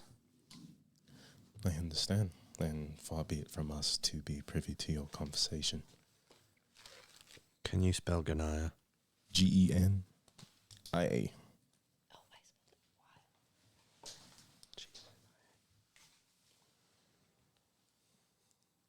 And Barden, if you would take them back to their rooms, that would be very appreciated. Yes, I can do that. Follow me here. And he takes you around the side of like the shrine itself. There's like these curtains coming down on either side, and he passes through them, and there's a few hallways lit up with candles. And back here, it smells like incense and sage and herbs as he presses on and finds you just a small as you pass these walls, you see more and more tarps and like capes and drapes and things like that, all white, very pristine. And he finds one that you assume is empty, opens it up. This should comfortably seat you all. At the moment, there's only one cot. I will return with a few more. Thanks. Thank you. If you do have food, though. Of course, absolutely. We'll make sure you go to sleep fed. Thank you. Of course. We'll also have breakfast in the morning, so I Do hope you to have see you. liquor? Of course. Do you have any preference? Hard. Well, I can get you a dry wine, for that is mainly what we keep. Do you like ale? Is that hard enough for you? Both. Quite exotic, I see. And he just kind of makes a little smile and hampers out. Over time, he comes back with all of those amenities, the cots and things like that. I'll leave you all to it. So you are alone in this room, fitted for sleep and welfare. Are you guys going to rest or conversate? So I'll be chilling, taking at least a short rest. I know. I'm like taking the mask off, putting the hood off. I'm like, oh, thank God I can be free. Okay. Well, I said we just had a very unproductive night. What about you? How have you been? Oh, I've been fucking great. Yeah. I feel like, people are taking care of me and fetching me water and drink and food. Oh, yeah, I'm having a splendid fucking time in here. No, look at me. I look like shite. Yeah, I mean... From what I can see. Yeah, so... I'll walk over while they're talking. I'm going to look at the slashes the Airsid have and see if I can compare them at all to the ones that like are on us. Yeah, go ahead and roll medicine. Great. So you're suspecting that these are two different encounters with two different creatures? Well, I've only heard we met a woman who's investigating all these killings. And I mean, I suppose the initial attack seems the same, but from what you have described, it doesn't seem like the same thing to me. 10 for the medicine check. It's pretty obvious to you that the only sort of like real, I would say, open wounds that you have are Kane's eye. The rest of it got you all bruised and beat up. I'm sure Kane has a couple of fractures. You have a big bruise, just sort of a smaller bruise that's sort of forming. While Ersid, you kind of look under his bandages and you see definite clear slashes, gashes going through his body. I think you're right. The wounds don't match up. But when they were happening, they felt like cuts. No, everything. I mean, you felt It was the all wind. blunt. Yes. Okay. What about our friends that we made with the broken blade? What's their situation? Nothing much. If I'm not mistaken, they were going about their business, waiting to hear back from us when we They started investigating. They said they had something else lined up. They have something lined up. We talked to some of those red mages. Potentially we could help them. They want us to go north and help them deliver something. And Just another delivery mission. well, hopefully if that is decided upon, it doesn't go as terribly well as the last one. Yeah, should I expect another fucking dragon then? Well,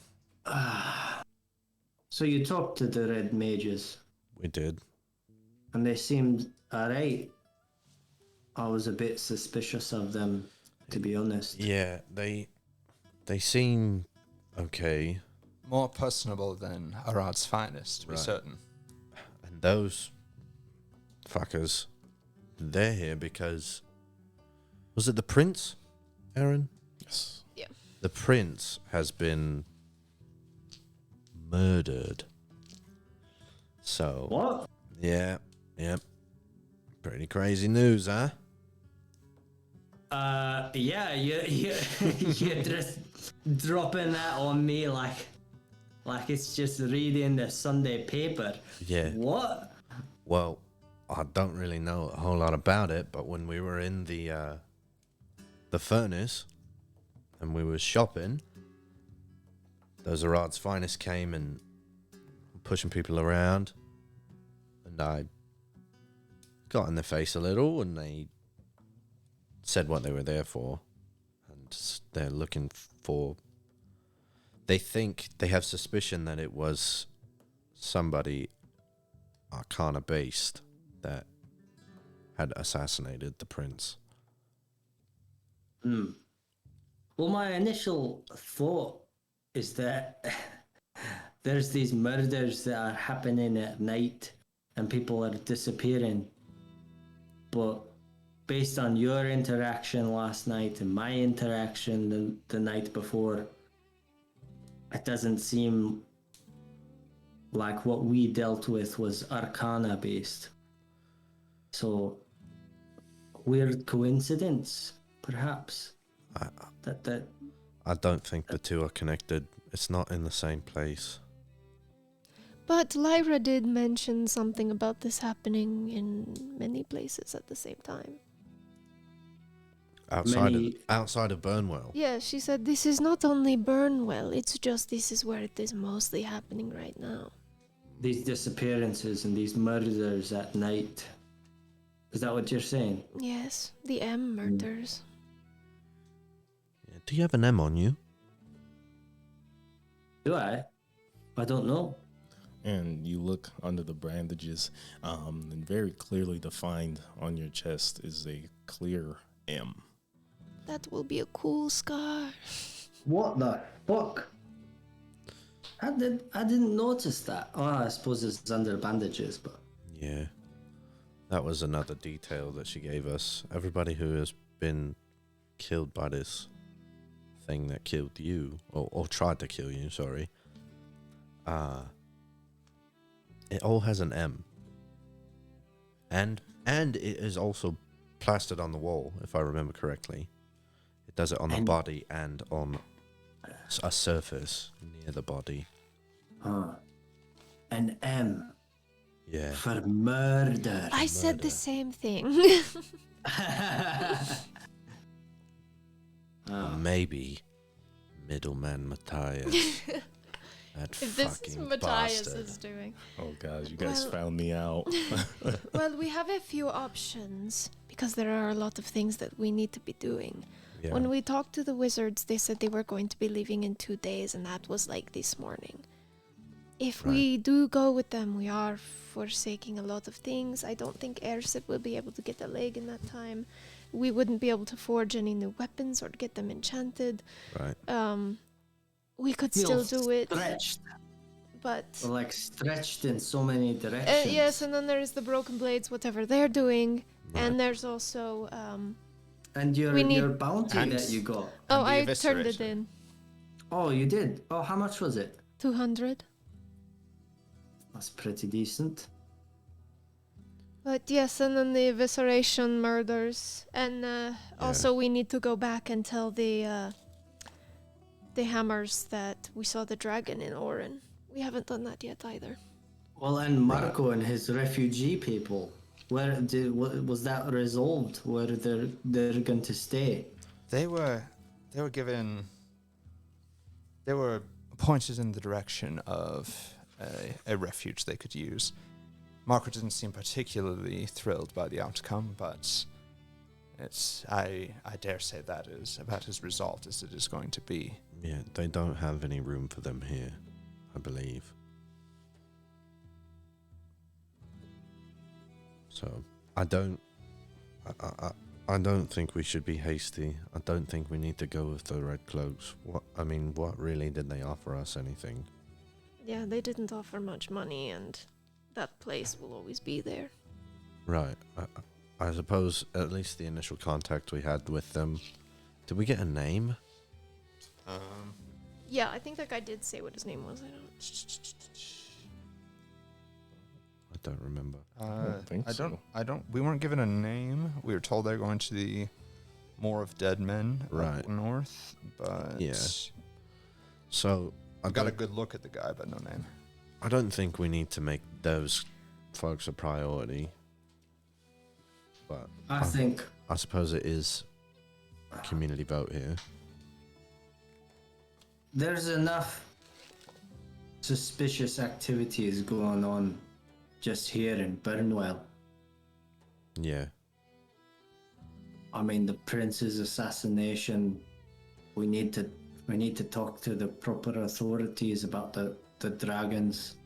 Right. Well, the prince, he's not the Prince of Burnwell. Oh, sorry. Who's he the prince of? It was, Arid. yep. It was the And- Prince of Arid, which is why the Arid's finest fucks are here. I see. Investigating. Right. Pushing people around, saying, "Hey, what do you know? What do you know?" Real thorough folks they are. Oh, I'm so you surprised got they didn't along- just run through chopping people's heads off. You got along with them quite well, then I take it. Yeah, very swimmingly, if you will. Huh. Well, I don't mean to slow you all down, but I think my first priority is getting myself a proper peg. Yeah. I'm tired of falling down. Well, I think that would be prudent. I agree. I think perhaps in the morning we Go talk to the Broken Blades early. Talk to Yeah. Metal, see what he can do for you. Right. Get everything sorted then. Yeah, And we'll call it a All night. right. I think so. Yeah. Anything So that's else? what we'll do. Okay. No. You guys end the night sleeping quite well. Feel free to take a long rest. Make sure everything is updated on your sheets and such, so that way you're ready to go for the next morning. And at the what you would believe near first light, I think you would call that around like 7, 8 a.m. after a decent amount of sleep. Barden kind of just pokes his head into your quarters. We are eating. If you would like to join us. And At like 8? Yeah. Okay, I'm probably already up, already doing. It's leg day today. She'll do a lot of squats. do squats. Roll athletics for them squats. Do you want Uren to be your weight again? Yeah, usually like deadlift or Urin. Right.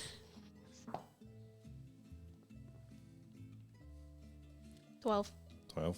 Okay, good.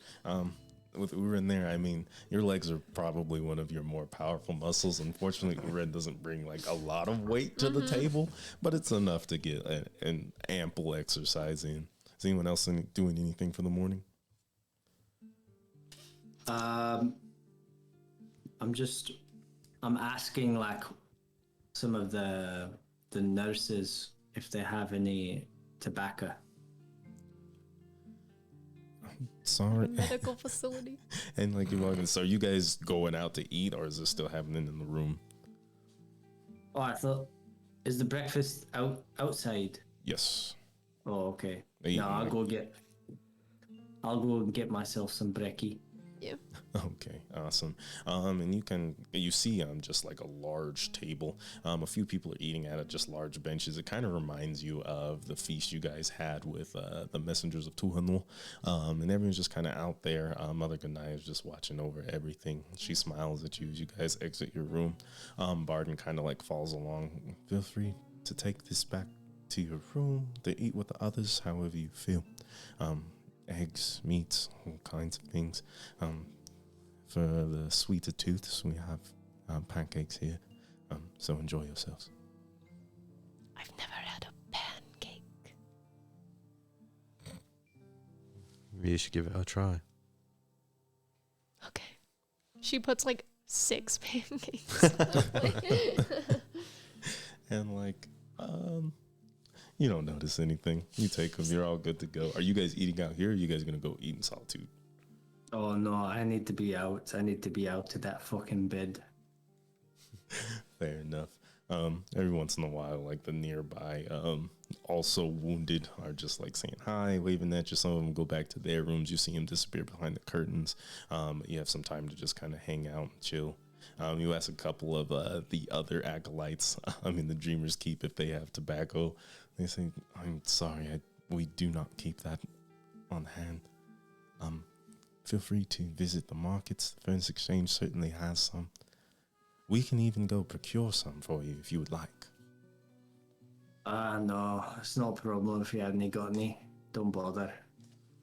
Understood. And they give you a slight bow and make their way across the land throughout the keep itself. Was there anything you guys wanted to do in here? Anything you guys wanted to talk about? Not me. Nothing we probably didn't cover the last night. Yeah, maybe just kind of decide what we're going to do for the day. We don't have to like necessarily discuss that Okay. in character. Yeah. Okay. Yeah, if we're gonna talk out of character, what do we want to do? I think we're just gonna go talk with Metal. Yeah, we're going to talk with I Metal. think we can and two birds, one stone there, and then maybe we can go back and talk to the Hammers and tell them about the fucking dragon. We could do that first because we're in. Oh, that's true. We should do everything inside of that little. Ooh. Who are the Hammers again? They're like the guards of Burnwell. Oh, okay. Oh, wait, actually, there is one thing I want to say to people, just when we're in solitude. So, Kane, you told me that you were trying to steal something the other day? Yeah. Well, I'm trying to get in with this fellow named Matthias, and he wants me to steal something from Salt and Spells. Salt and Scroll. Salt and Scroll, that's what it is. He wants you to shake someone down. Yeah, basically. She's got this black wand in there, and he wants me to take it and bring it back to him. And then if I do so, he said he'd give me a writ, but oh no, if I stole from where we were, he would give me a writ to get into here, into Salt and Scroll, and steal the wand, and then give it back to him, and he will get me an in with Val I see. for potentially a bigger heist. Interesting. And this Salt and Scroll, it sounds as though they sell magical implements. I would suppose. Were you successful in your thievery? No. I see. No, I tried to steal the wands from the girls to get the writ, but fate so happens that you two acquired a writ. Now, okay, so like last time we talked about the writs. Those are like only good for a day or something? They're good until they're taken away from you. Okay. Yeah, it's just kind of like at their discretion. They can be like, you don't need this anymore. Okay. So I still have it. Yes. Are you still keen on taking one of those? On acquiring that wand? I am. And now that our friend is back, I think that it would make it a little easier. I think so. I think so too. And if I may, were there other wands there? Were there just other things I have that not. might interest a magic user? I've not been inside Salt and Scroll yet. I thought you tried to rob her and got caught by the No, dwarf. No, Salt no. and Scroll is Oh. in the iron, the district that we are in right now, like the one that you have to get the writ to go into. He was just at a stall in the furnace trying to steal a wand off of these, like off this random of elf this. lady. Yeah. Okay. It just so happened that she was selling wands, Okay. I was a little confused. and I figured that it would be an easy thing to grab because they are small. And I had them, but the fucking dwarf couldn't mind his own fucking business. Okay, so Riley, tell Ryan, because I was a little lost there. Okay. So you needed to steal the wands to get the writs that would get you up here, so you could get to. So that I could get into Salt and Scroll. Okay, and Salt and Scroll. Has the black wand I need to give to Matthias. Okay. It's the most middleman thing that Yeah. you've ever heard. He had to do something to get something so that he could do something to get Yeah, something to bring right. it back so that he can get another job. Yes. Okay. It was some real Skyrim fucking Yeah, go here, yeah, come back, go go here, here, come come back. back, go here, come back. Okay. Yeah. Like What's a writ? It's what's letting us into this higher end place Important of piece Burnwell. of paper. It has our names on it. It lets us into this city. Oh, it's like a little VIP card. Yeah. All right. Okay.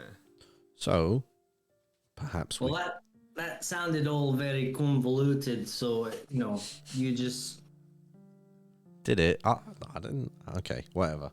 Okay. You're right. While we're here, we can talk to the hammers.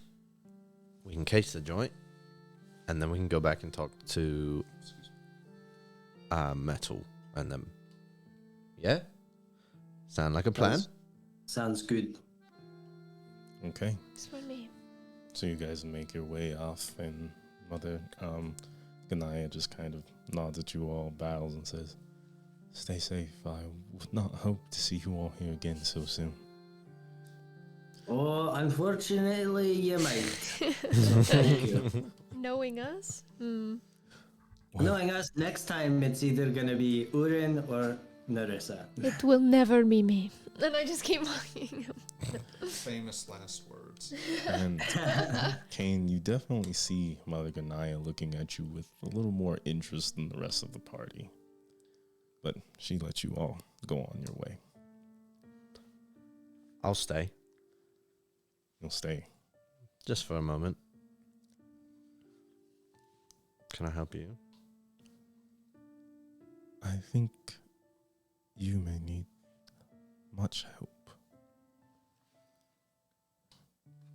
What's that supposed to mean? Well, I am the keeper here of the Dreamer's Keep. Mm-hmm. You've been having dreams. Yeah. Plagued by them, aren't you? Yes. Nothing new here. You see it every once in a while. If you ever need some guidance, I try to help people walk through that plane and make it to whatever goal that their dreams are trying to get them to achieve. As is the wont of the dreamers, we simply help. Not what I was expecting you to say. Well, I'm not entirely sure what you were expecting, but as the keeper of dreams here, it is both my sight and my right and duty to help those in your situation. This is Mother Ganaya Yes. I'm speaking with.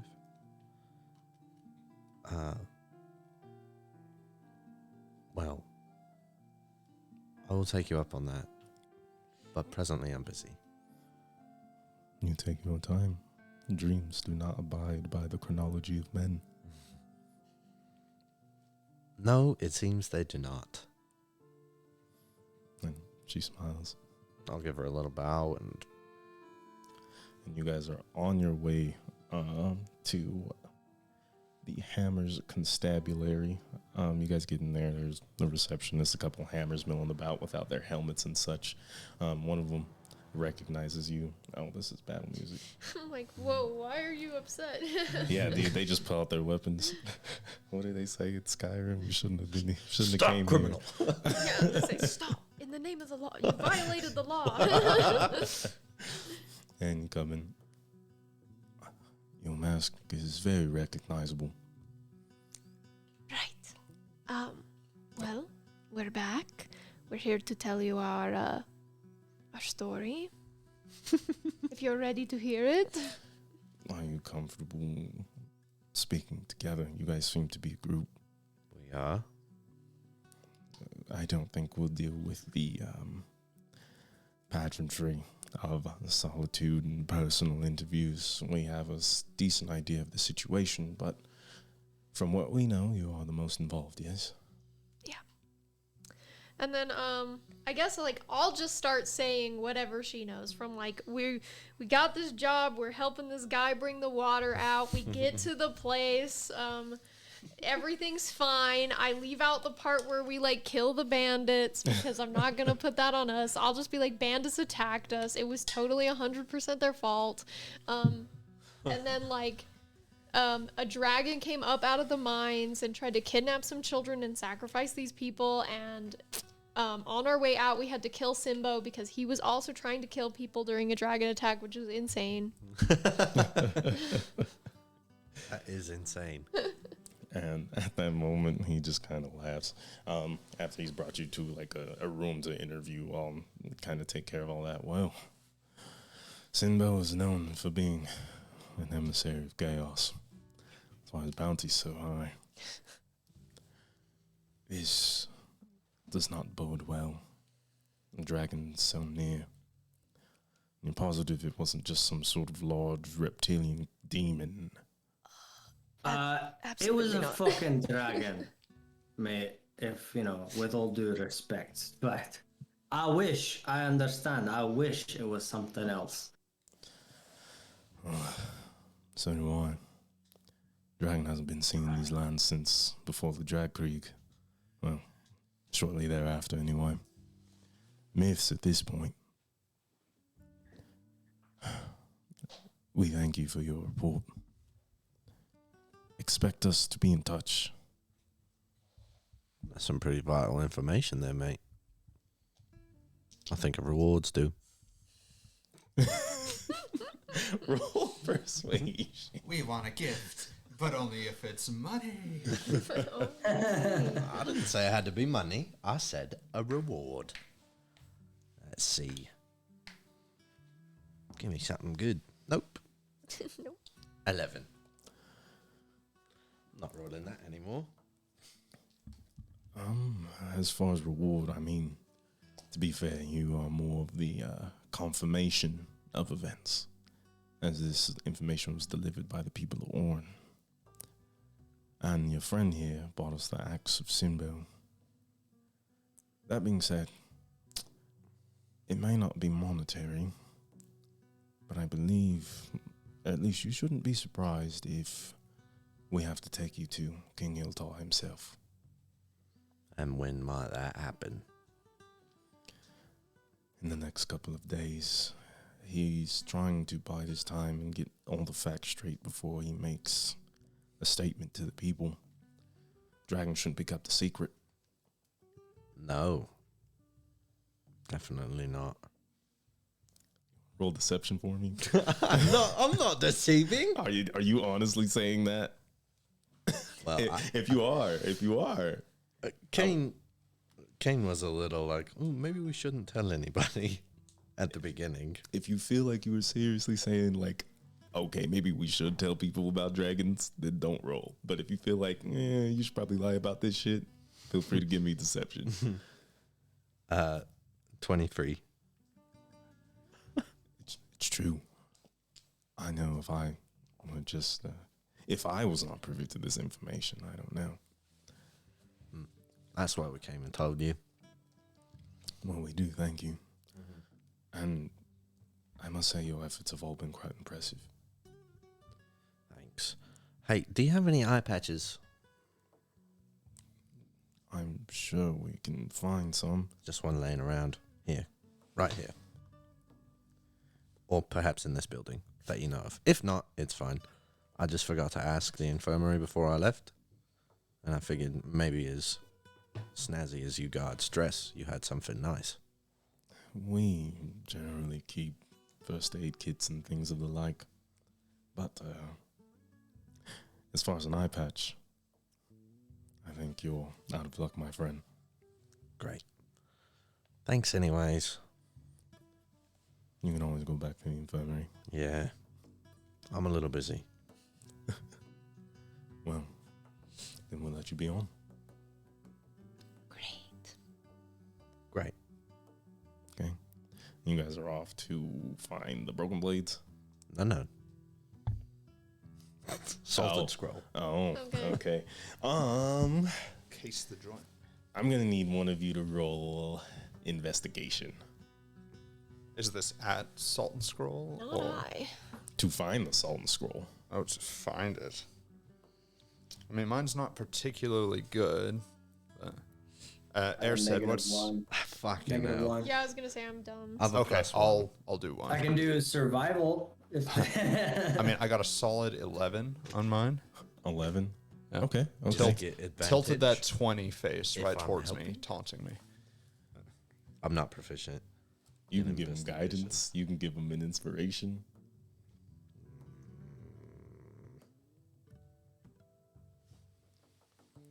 Sure. Which one? I will use guidance on him. Go ahead and roll a d4. That's a 2. So that brings me up to 13 on my roll. You guys question the guards and just kind of like people around and about, and they finally get you to a section of the Iron District, simply noted as the Arcana District, and a little deep in there, kind of in between two more pristine houses. The Iron District is very different. Ersid, you're noticing that instead of like the haphazard rows of debilitated houses and households, everything here is almost like on a grid system. Everything here looks like it costs at least 5 times as much. The walls are sturdier with like stucco and wood in a very presentable way. All the roofs are red with very well managed shingles. You see people up there sort of like cleaning chimney sweeps and things like that. You find this one, it looks like just like a column in between 2 houses that shouldn't be there. And listed on top of it is a scroll shaped wooden plaque that says the Salted Scroll. What is our plan for this? You're trying to steal something. I don't think we're stealing anything just yet. I'd like to take a look around as a customer first. Right. It's called casing. What does that mean? It means you go to the place where you know you want to steal something. You look around, you see what kind of security they have, perhaps try and find said item. And then after you leave, you think of a way that you're going to steal it without being caught. What is it that you're trying to steal?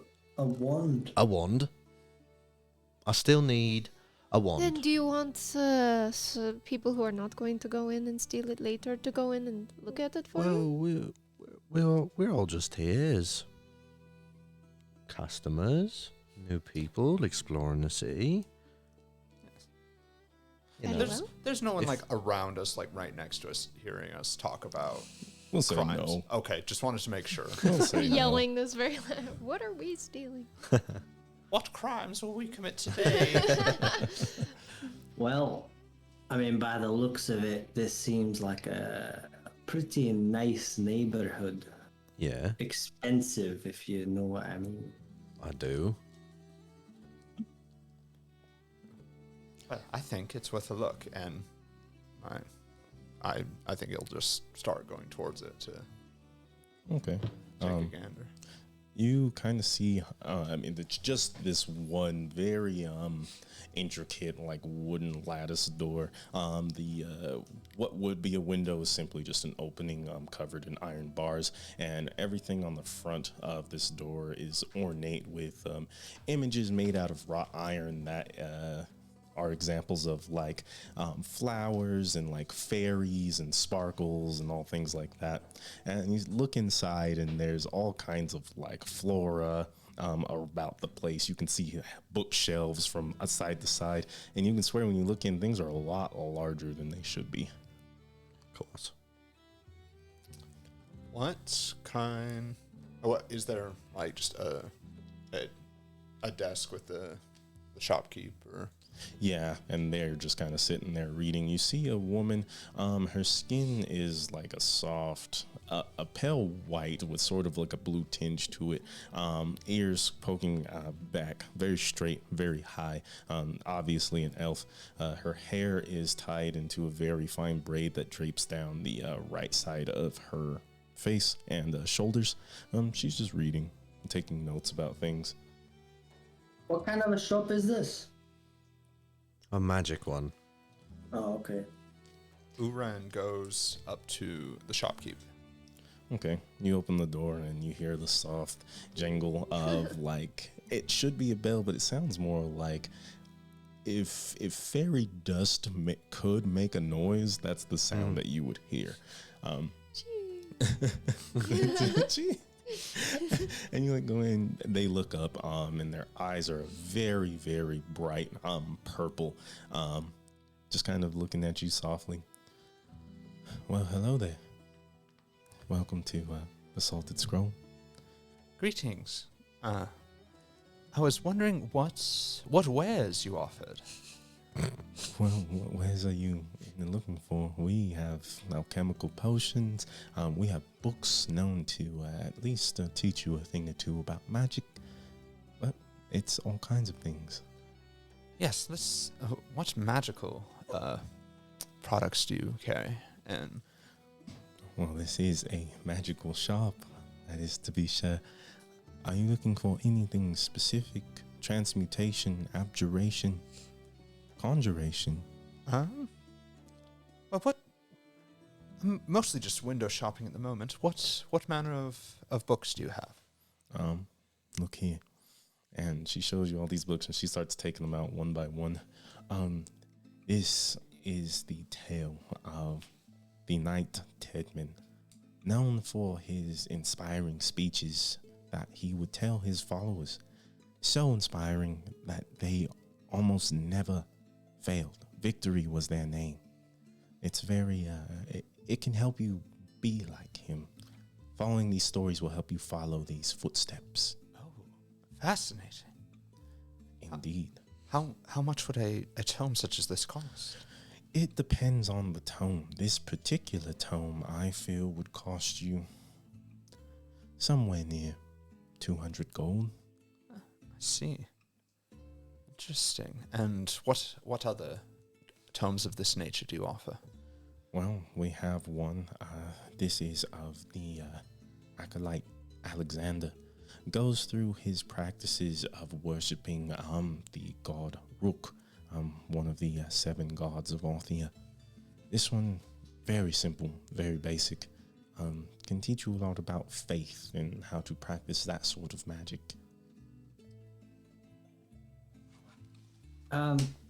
Excuse me. Yes.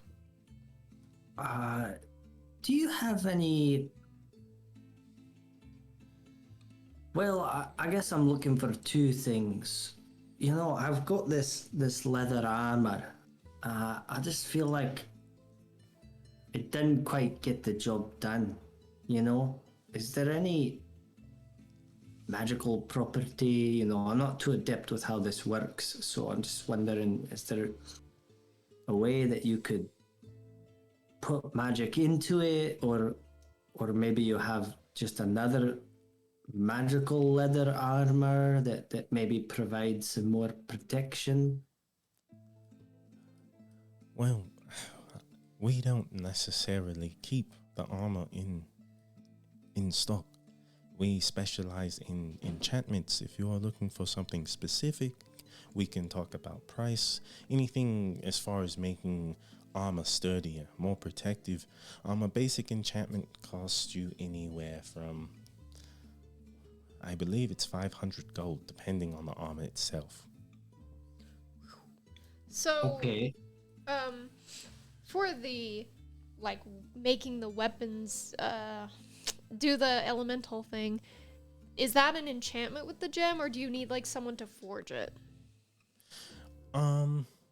It definitely depends on who you're talking to, but you would need someone who's both efficient in smithing and magic. Okay.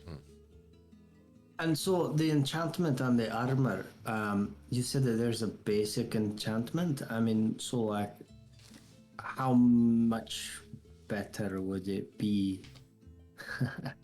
I guess I'm kind of getting a little meta here. Yeah, if you want to get meta, that's a +1. Okay. All right. And then the other thing I was looking for really quickly, you know, see, I've got these arrows, you know, and I just had the bright idea, you know, what if I just dip them in some magic or like a potion, or I guess it might even just be poison, you know, that just could give me an edge, you know, on the battlefield. So are you asking me to fortify the ammunition, or are you asking for some sort of alchemical salve to dip them in? Because those What would be would- 2 different things. I guess just a chemical would do, because then, you know, maybe I could dip other things in them and Holy use it oil. for. Mm-hmm. Well, that certainly depends. We can find you something that is debilitating, something poisonous, and that would be on the less expensive side, considering that you can do that with simply herbs. If you want something more like fire is carried inside these arrows, a holy radiant light, that would cost you more. Per arrow, something like, well, you're looking simply at salves, oils, things like that. Well, a simple poison here, and she grabs one out. She's like, this will allow your foes to be a little slower on the battlefield. I would charge you 50 gold for something like this. Oh, So then, sorry to speak metally, but what does that poison do again? It would put them under the poison condition where they have disadvantage on attacks and ability checks. Oh, okay. That's pretty good. as this conversation is happening, Kane wants to just take a look around. Is there more than one level to this establishment that he can see? And can he see the wand anywhere on this floor? Roll. Well, first off, it's quite obvious there are stairs leading up to a higher level. Okay. This room, I don't have the right map for it. Sure. But it's octagonal in shape. And near one of the corners, there is a staircase leading upwards. Go ahead and roll perception or investigation. Take the disadvantage or take the less high? We should have done this when you had 2 eyes. Wouldn't that have been nice? If I help, can I roll a different perception check? Like if we can roll. You guys can roll separately. Yeah, that's what I mean. Mhm. Because I can't help. I'm going in- to roll Yeah, you with the investigation. Okay, I'll Okay. roll perception then. Okay. Even better. Natural 20. Oh. 20. That's good. 4. Okay, you're still getting used to what it means to have one eye. And you're just kind of looking for things, but everything's like a little off kilter. You can't see as clearly as you once did. So nothing's. You see a few wands. In Narissa, you do see like a sort of like a display case full of wands. They are all behind just like this glass pane and this little sort of desk. And you guys start to look at them. Can you describe the wand to her? Just this black wand tipped in like sort of like a rainbow visage, and there's nothing like that. Okay, just kind of. Maybe they keep it in the back. Perhaps it's her personal wand. That's also possible. Does she look to be armed with a wand?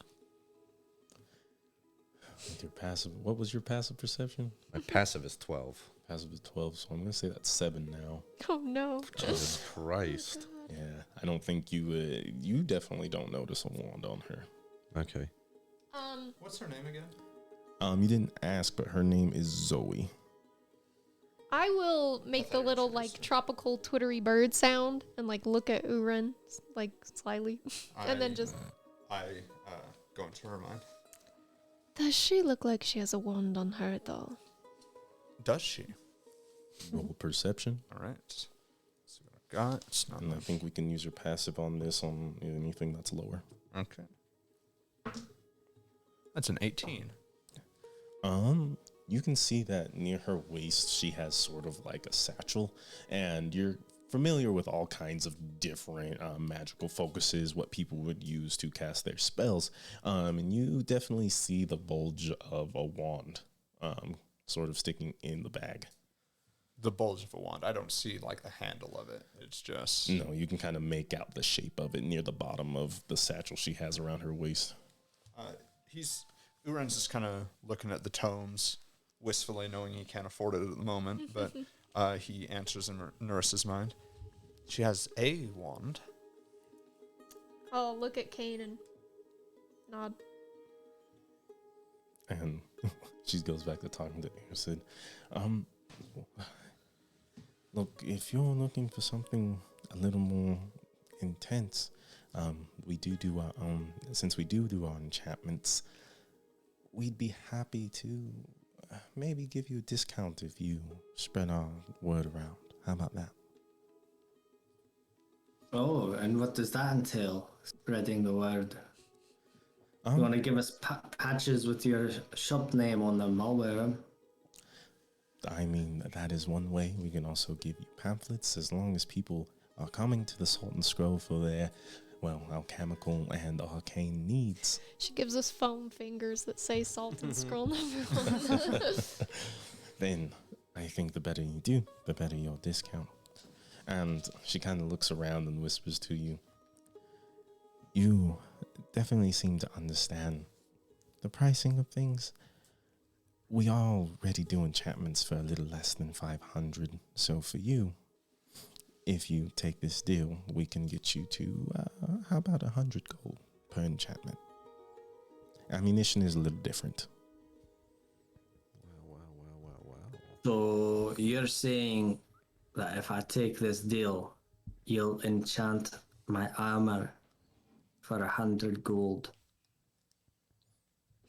Indeed, yes. I look over. Has to do ad breaks. Well, that sounds like a mighty good deal. I'll need to confer with my colleagues. They are your colleagues. I completely understand. So I go over to Urin and I explain to him the deal that she gave me. Okay. He Um, looks at that book. He wants it, but like doesn't have the money for it. But I think that would be amenable. Though I would like to have a little more coin in my pocket before that discount. That's I'd definitely be willing to assist in that endeavor. yeah, because I'm short. I've got 75 gold. I have exactly that much as well. So you need a spot. I need a spot. Is she gonna do it right now? I imagine it'd be like when we come and buy something. I think, I mean, Yeah, ask how long that deal stands, because I can give you money. I think she wants you to fucking spread the word first. I don't think she's gonna do it for 100 gold presently, and then, Yeah. I see. Okay. you know, you gotta accomplish said task before you claim your reward, mate. Alright, I go back over to her. So, alright, I want to take this deal. So, what is it that you want me to do? simply spread our name, and as you, and she kind of looks at all you guys, I assume you're part of a guild of some sort, adventurers, mercenaries, something. Sure, something. Feel free to Yes. bring back any of your useless, not wanted magical items. We can use that to stock up the store, as well as I can reimburse you for your efforts. We can make all sorts of trades, and that should allow us to, I think, establish a relationship. And every once in a while, I do get an order.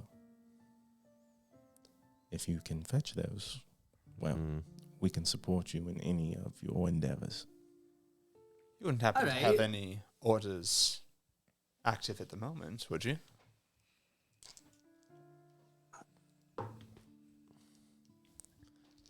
Well, a man by the name of Nanori comes in and says he's been working with the Broken Blades to retrieve some sort of artifact and knowledge from ruins out to the east.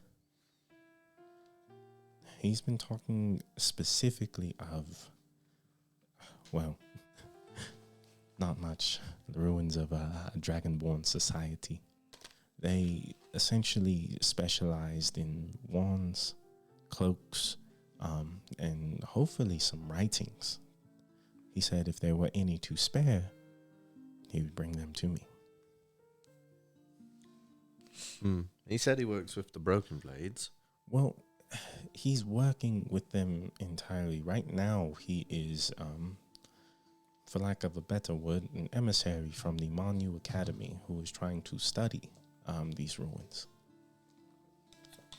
Would I know who that is? Go ahead and roll history.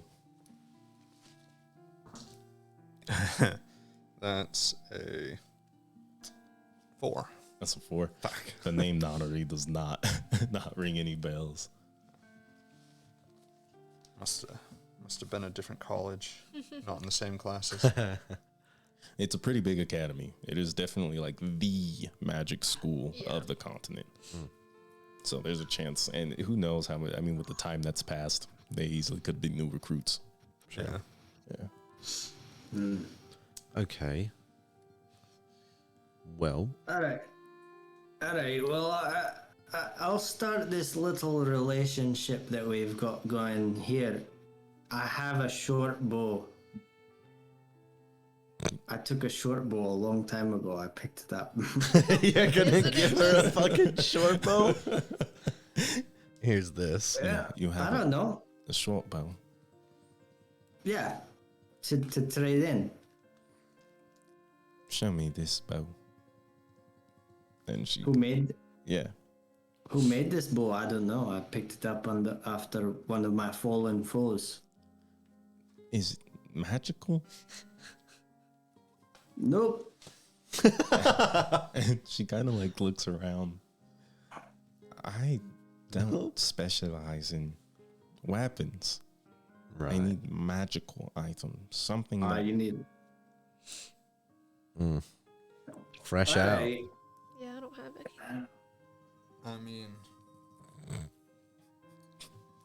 I mean, I have the fire gems to fortify our weapons, but I imagine we'll want to use those. That's true. Well, here, I'll just figure it out.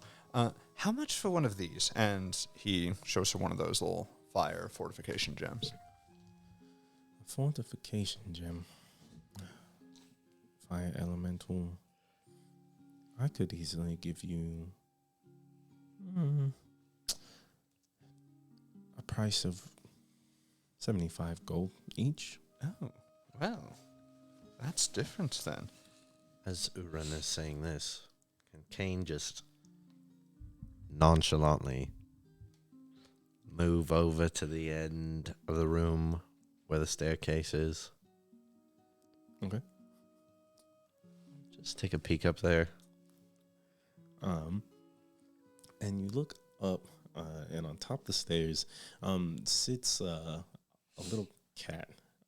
It's a little strange, as instead of like just normal black tabby fur, whatever it might be, it is entirely blue with like white tiger stripes across it, and it's looking at you, and its eyes are like an elf's eyes, and it's the same purple as Zoe's, just kind of like looking at you. But that's really all you see at the top of the stairs. You see it disappear into like another hallway that angles around the rest of the octagon. But it just kind of like looks at you curiously. Hello, kitty. It's just looking. It doesn't get closer. It doesn't get far away. It's just keeping like its eyes unblinking. Okay. Great. Turn around. Go back into the main foyer of the shop. Just leering at you as only a cat can. Yeah, as they tend to do.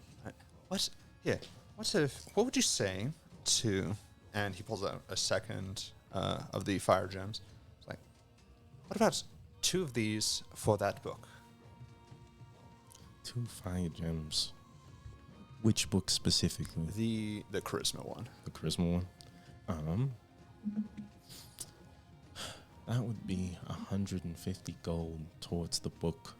If we can get in writing, and if you all agree to help Nanori with his endeavor, I would be happy to let that book go for a total of 300. You just said it was 200 a moment ago. I said it was 200? Yes. Oh, I said 500. Okay.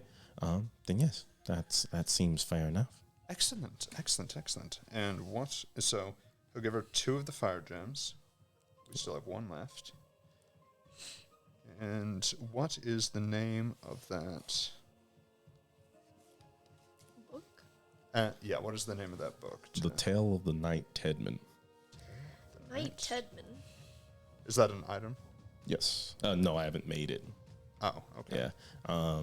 I can make it, and we can talk about that after. Okay. Okay. And just to clarify, that's a +1 charisma book or a charisma booster. It should be for the feat of inspiring leader. That's why I thought it was 500, and the Oh. other book was 200 because it was a basic wisdom boost. I see.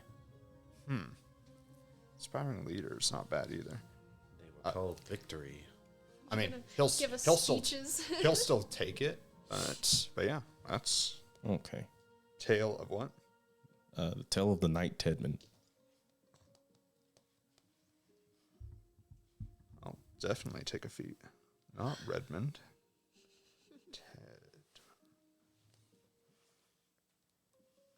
Okay. So Hope this guy with his And studies.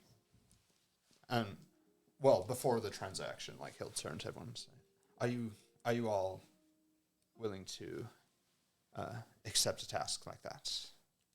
I don't want to speak for everyone." Sure. What is it exactly that we have to help him with again? We He have to go has to the dragon people ruins. Yeah. up The north. He said. Dragonborn ruins. Yeah, look through 'em. northeast. Which perhaps is what the Broken Blades were already going to tell us. Who knows what they have lined up? It would make sense. Maybe it's a coinky dink. Yeah. Alright. And then I get a discount on the enchanted armor. Right. I think that would have to happen after we see what you return with. Sure. That's understandable. But if we come back with wands and cloaks and whatever. True. I think that will certainly suffice. Quick question for you. Quick answer. You ever heard of or seen like a dragon orb? Hear tell of such an item. A dragon orb. Yeah. I mean, dragons have all sorts of things in their hoards, and those items are imbued with their magic the longer it stays with them. So if there's an orb, tell me more about this orb, because that's not something I am aware of. Dragon orb specifically. Is Uran's probably just listening to this. Is that something that he would have known just from his studies, The dragon orbs, or just like the magic of the hordes? you would know. Okay. You would definitely know about the magic of dragon hordes. Cool. Well, say that there's a dragon. not speak so lightly about myself. Yeah, well, just say that there was a thing. An orb. That was magic that a dragon had. What do you think that'd do? I think it depends on the dragon. And she kind of like starts to, touch her chin and think for a little bit. I am not entirely sure. I request to be involved with Nanori's research because I would like to find out if maybe the Dragonborn carried some of that same magic to see how these items have been affected. Right. Well, I've never seen one of those orbs before, so I was just wondering. I'd heard about them. Roll deception. Yo, this guy in my head makes things hard sometimes. This is what I'm here to do. Oh, that's really good. 26. Well, maybe you'll find something like that on your journey. Yeah. So as I prepare a contract, what is the name I should put here? I don't know. I can simply list it under the name of U4. You four? U4. You four? Rhea? I was waiting. Yeah, I don't know. I'm sure we have time, but these do need to be written in a legal fashion. Sure. Well, I don't want to speak for the crew here. I don't. We've never discussed the name proper? We're supposed to give ourselves a name. Well, I don't think you have to, but, you know, you ever heard stories of adventurers and heroes? Have I? Uren just kind of The holds Dreamers. up the book he Yeah. just purchased. The Dreamers had a name, I guess. See, there you go. And then there's the tales of, you know, your people and what they do. They have their own group name and Yeah. such. Yes, I guess a name for a collective makes sense. Right. Again, I am happy to list you all individually. Why don't you just put us individual and maybe we can make an amendment later when we've come to a decision about a name. Yeah. And your full names, please. She kind of goes back to her desk, sits down, and takes out a notepad. Uren gives his. Okay. Uren, she. Yep. Okay.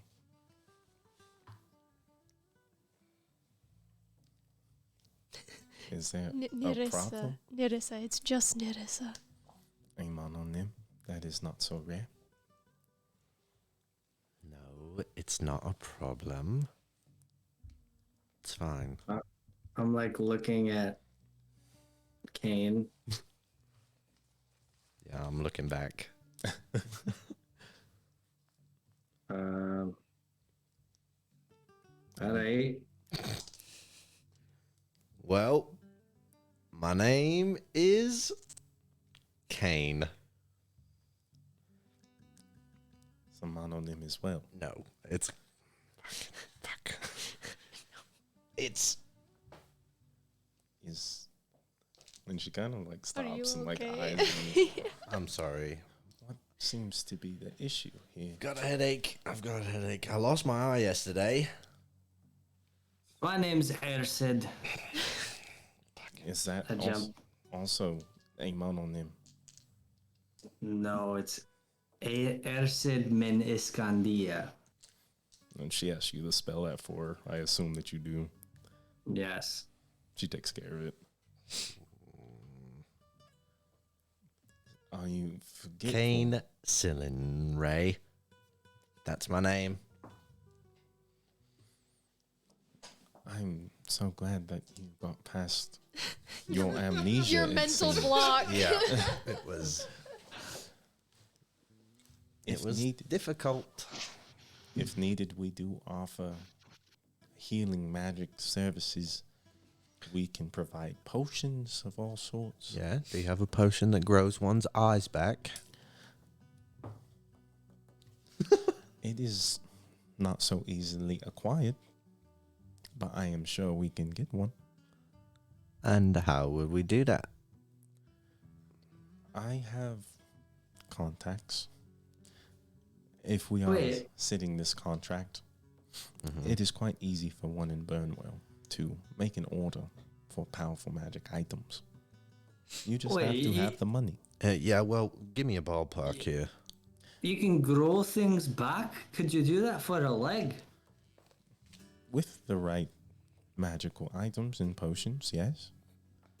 If we were looking for something as powerful to regrow whole limbs and eyes, Yeah, well, that's what I'm wanting to know. Are we talking molehill or are we talking mountains of gold here? I believe we are looking at. Give me just a second.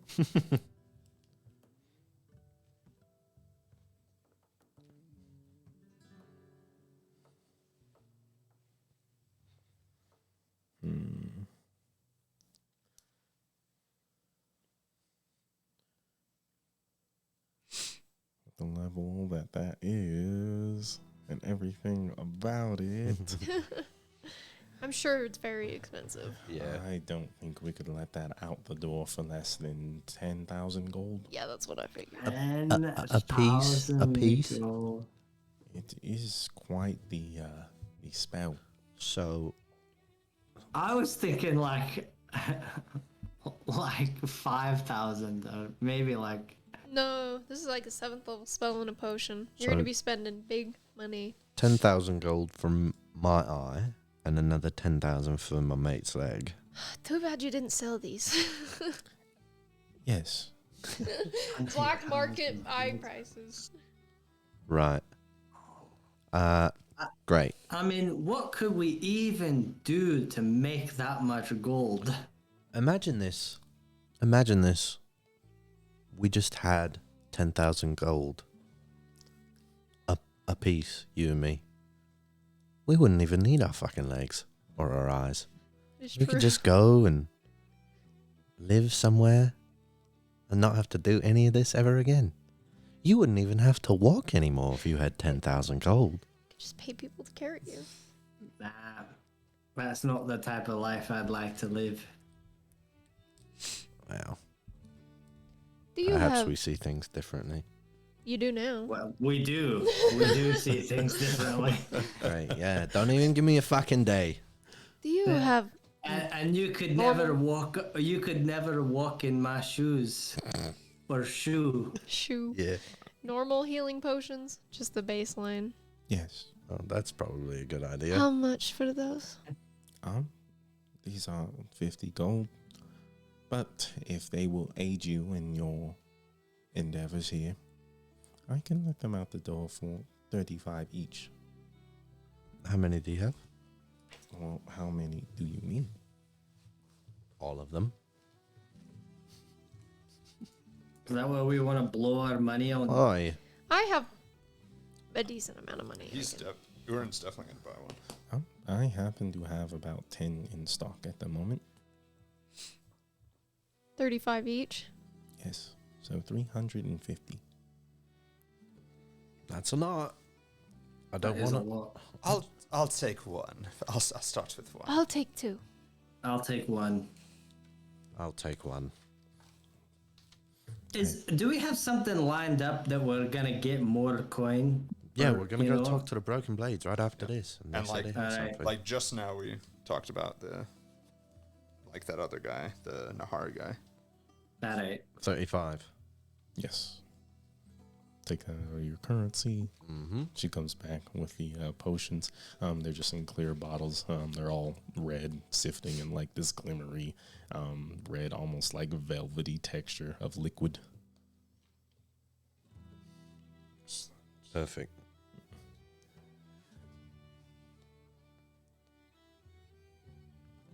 I think So that's. add that. Oh. Yes. will. Anything else we need here, mates? I mean, like you said, we should probably come back once we've completed another job or two and have some more money to spend. But I do very much look forward to spending in your establishment again.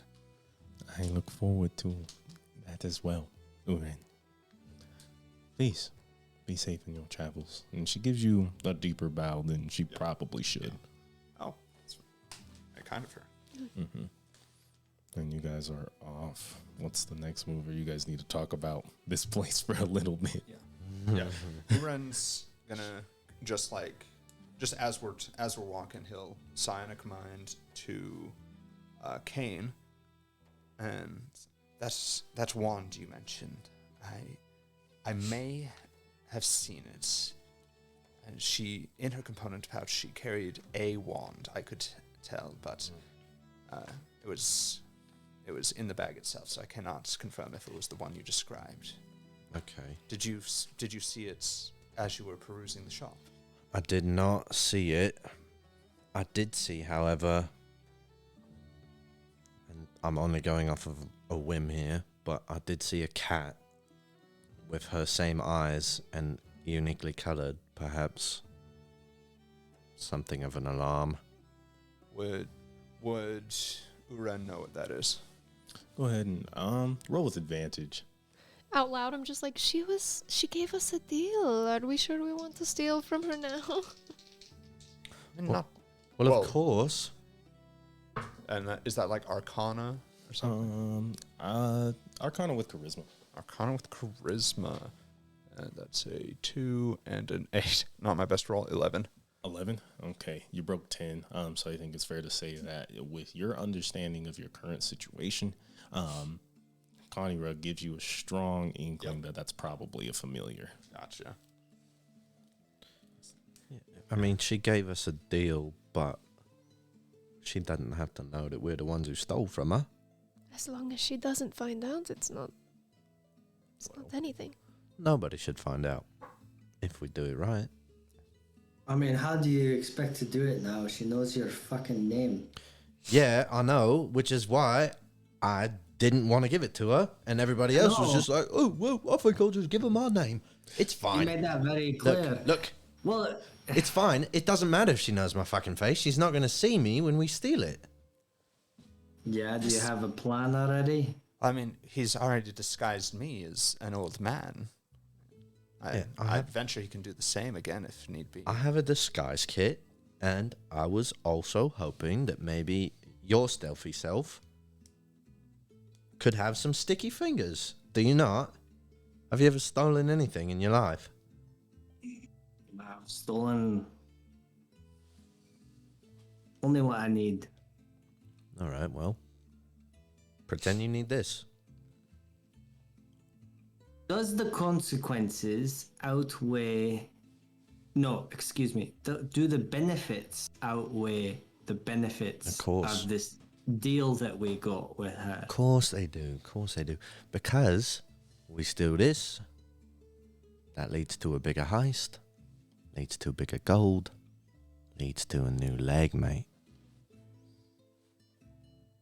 And I'll wink at him with my working eye. What? Why are you blinking? Are you No, blinking? it wasn't a blink. It was a fucking wink. I was winking at you. Pretend my other eye's open. You need two eyes to wink.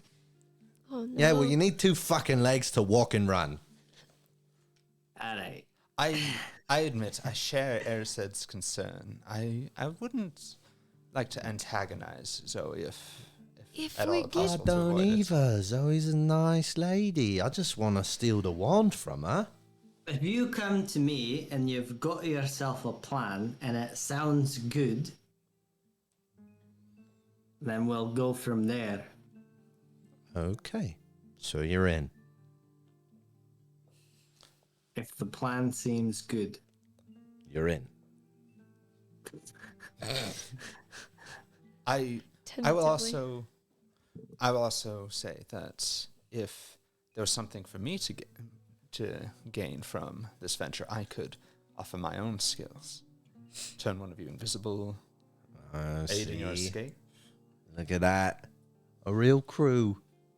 We got muscle, we got fingers, we got a tongue, and we got some magic. It'll work out fine, mate. I've been doing this. Alright. When's the heist? Well, let's go talk to the Broken Blades. Let's figure out our next few plays here. I don't think we should. Well, I mean, I think we should talk to the Broken Blades first. I agree. Yeah, let's go there. I don't think maybe we do it same day. We just looked. Give it a Right. few. Oh, so you do know what you're doing. Well, like I said, I've been doing this. Alright. And off to the Broken Blades, off to the well. I think so. Yeah. Right. Awesome. And you guys are making your way. You cross down the bridge that goes over the sort of like moat, waterfall like area of the Iron District. The guards kind of push you through and you make yourselves to the well. Ersid, as you enter the smelting, you see just at the corner of your eye near like the main street, a red robe kind of making its way across town. You could swear that they left as soon as they got an eye on you guys. And the rest of you all notice near the Broken Blades that there's like a covered wagon that's just kind of like shaking every once in a while. You hear all kinds of like, it sounds like kind of sound every once in a while, and then it'll stop and quiet down. It's a Covered wagon. covered, yeah, like a pioneer covered wagon. Yeah. Okay, With some Oregon Trail type shit. Yeah. So are there people around? There's every once in a while you see people milling about. It's not too crazy of a day. Can I take a stealthy look inside the wagon? Go ahead and roll stealth, my guy. Stealthy. 17. Mm-hmm. Okay. Awesome. Okay. You look inside the wagon, and as soon as you do, the whirring, the sound, everything just kind of stops. And you look in there, and you see this strange beast. You have no idea how to describe it. It has a long reptilian snout, but you could swear that it looks like it's made out of metal. There's teeth coming just like in its jaw, rows and rows of just razor sharp fangs. It's kind of hunched over, and it has smaller arms that are it has like perched and pulled back near its body. You see the claws with that same metal visage, and it's kind of hunched over. Big blue, just reflective eyes looking at you straight. It's noticed you. Roll initiative. I Into the infirmary again. I nod my head and I keep walking. Okay. So you guys turn around and you guys are just going to go through the broken blades or the Yeah. well. Yeah, we're just trying to find. Is this wagon outside of the well? It is. Okay.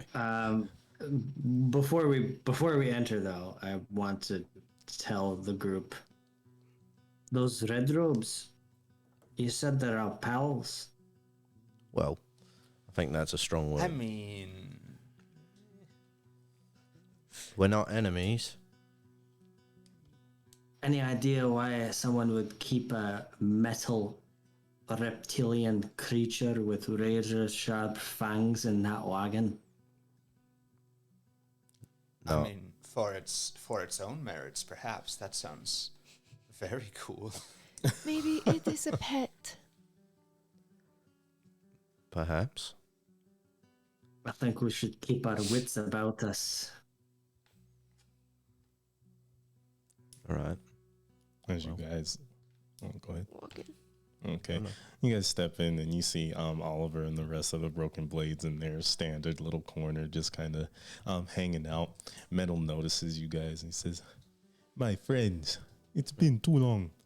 You always drink at the last coin. How come you never come here?" A girl. No. And Oliver kind of speaks up. "How's trouble, mate? Well, it's nice to have you here. Come, sit. We'll buy you a drink." And Uwasa's Please. just kind of sitting there, and she waves. She waves especially hard at you and gives you guys I'll all like a wave. big smile. As well. Uram does as well. You guys sit down, and they just kind of he grabs the bartender, has him get you guys some drinks. You guys are sitting there with your mug of drink of choice in front of you. So, come to talk business, have you? Yep. Well, we do have a couple of jobs here. Whichever you would like to pick up right now, in this very moment, we have just a few. One is a man. His name is Nanari. He comes from the Manu Academy. He wants to scope out the ruins of Ilhayed, the old Dragonborn capital, before Arthia took charge of everything. We also have another job for, up near Weisgard. There is a village that goes by the name of...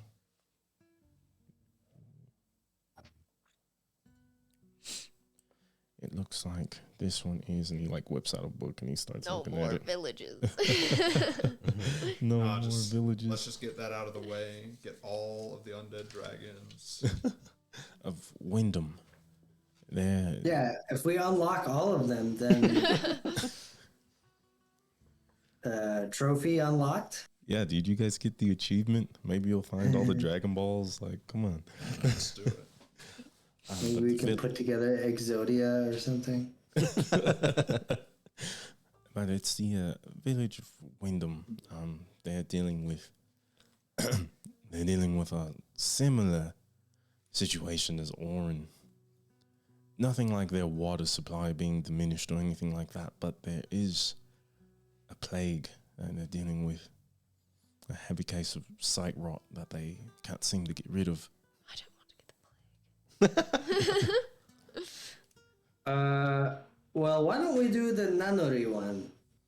Yeah, it does coincide with what we're doing.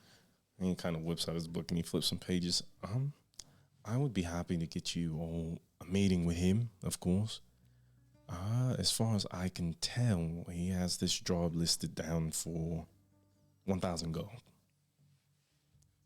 What's the other one? Yeah, how much is the other one worth? The sight rot, well, it's a hefty job. They've pulled their money together as a village. And it seems like they could muster up about 500. Being said, I don't think it's as risky of a business. Yeah, that's what 500 you for say the now. rot. Right. 500 for the rot, 1,000 for the ruins. Well, one comes from a very established school that can probably fund these types of opportunities. Yeah, those villagers are probably desperate and poor. Right. I'm sure. Yes. Well, it just so happens that Nunnery is already lining up with something that we are pursuing. Is that so? Yep. Well, and he kind of takes a second. A woman at the Salted Scroll. You're our friends. Kane, have you been making a lot of friends lately?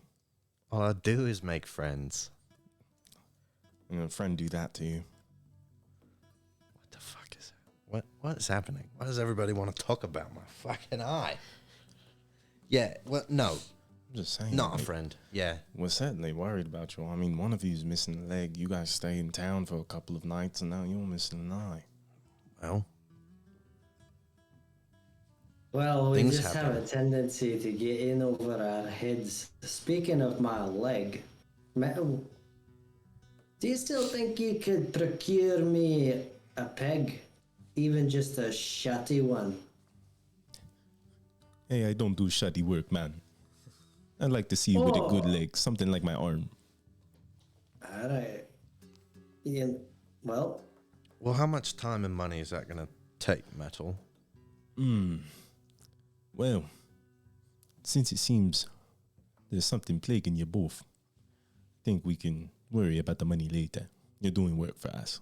That's more than we can ask. So, Ersid, you procure the materials. I'm sure you could find ore of your choosing. Bronze, iron tends to be cheaper around here. I need a couple pounds of that. You get me that going, and I'll have you a leg in about 5 to 7 days. 5 to 7 business days. 5 to 7 bloody fucking days. I gotta walk around with this fucking spear. How much, if at all, if you could do this? I'll pull out the glaive and kind of gesture to Uren. We have these enchantment gems. He gave you the thunder. Oh, okay. I'll pull I out did, the yeah. thunder one then. If there's any way that this could be done. Ooh. It's been a while since I got to do any smithing work. You want the, and he looks at this. You want the thunder on your glaive. You want to bring the sound of the storm with you. Yes. I respect that. This, you brought me the materials. I'm working for you. I think to establish camaraderie, I'm happy to do a free job. Thank you. This will take about 4 days. If I do them at the same time, as far as things go, I should get them done less than a 10-day. If things go well, I should be able to have them both done in that 7-day period. Well. Right. Wow. Look what the whale will do to you. Turn you into a pan machine. Okay. If I may just be meta just for a second, what benefit will I have if I have a peg leg versus walking around on this with this spear? Will it just be that I don't have to carry the spear around? You will be back to normal. Oh, okay, I see. Yeah. We gotta get you a peg eye. With Big eye. with the prosthetic that Metal is trying to provide for you, you would simply be right back up. To Okay. normal. Yeah, you just It have might be detachable, so if you're caught slipping, someone might be able to just take your leg. Sure. someone steals your leg off your body. But other than that, My leg. Hey, that might be good. My Maybe like a dragon's like biting on your leg. yeah, and you make could a take daring it off. escape. Yeah. it's true. Or we could do the get help. And like I could come in over Kane's shoulder and I'm missing a leg and you're like, Yeah, yeah, help, yeah. help, I'm missing a leg. Oh man. So many ideas. So I Lots guess of possibilities. if I'm turning like in my weapon, my main weapon, then I probably wouldn't want to like go out anywhere until all of that was done. Like we can do inside stuff, like if we want to try and do that job that Kane is trying to do, that's probably fine. I hopefully wouldn't need my Oh fuck. main weapon for it. I have Yeah. all assortment of other things. It's just Yeah. Just not your glaive. yeah. Is it in there are more things we could do in town as well? I mean, don't we need to there are- talk to the king? We should probably talk to Lyra again at some point. And there are still one, maybe two serial murderers at large that we did not quite polish off. Right. But perhaps we don't tackle the serial murderers when Nerissa doesn't have her weapon. Yes, That's yes, true. Indeed.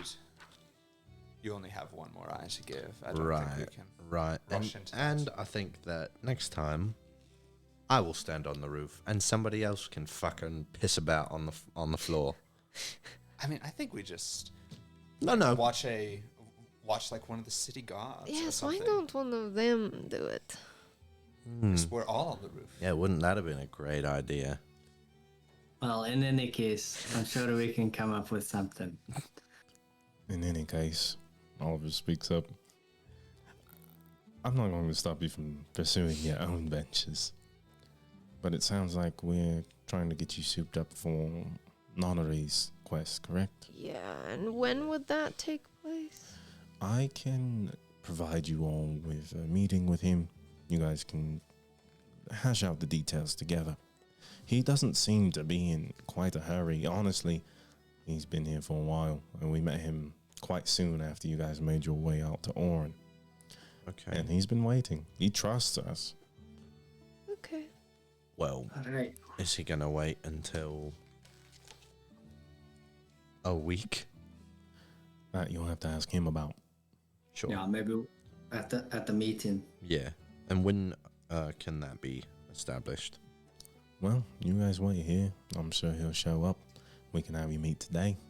If you guys would go out and take care of your own business, when would be the best time for you?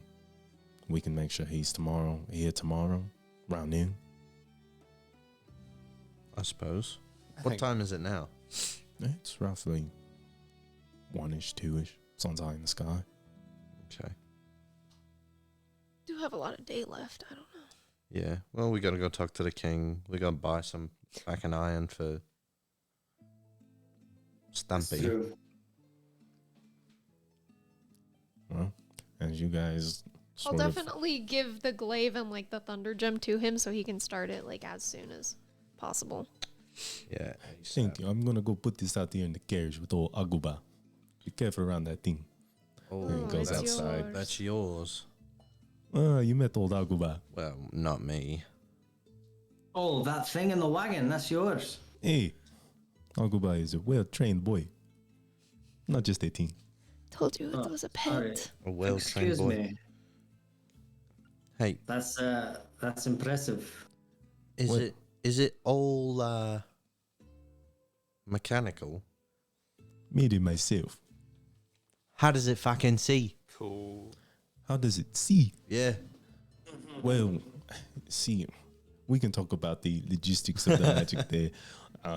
come with me. I show you Agaba. And as he takes you to the carriage, he starts explaining all the ins and outs of creating a magical mechanical creature.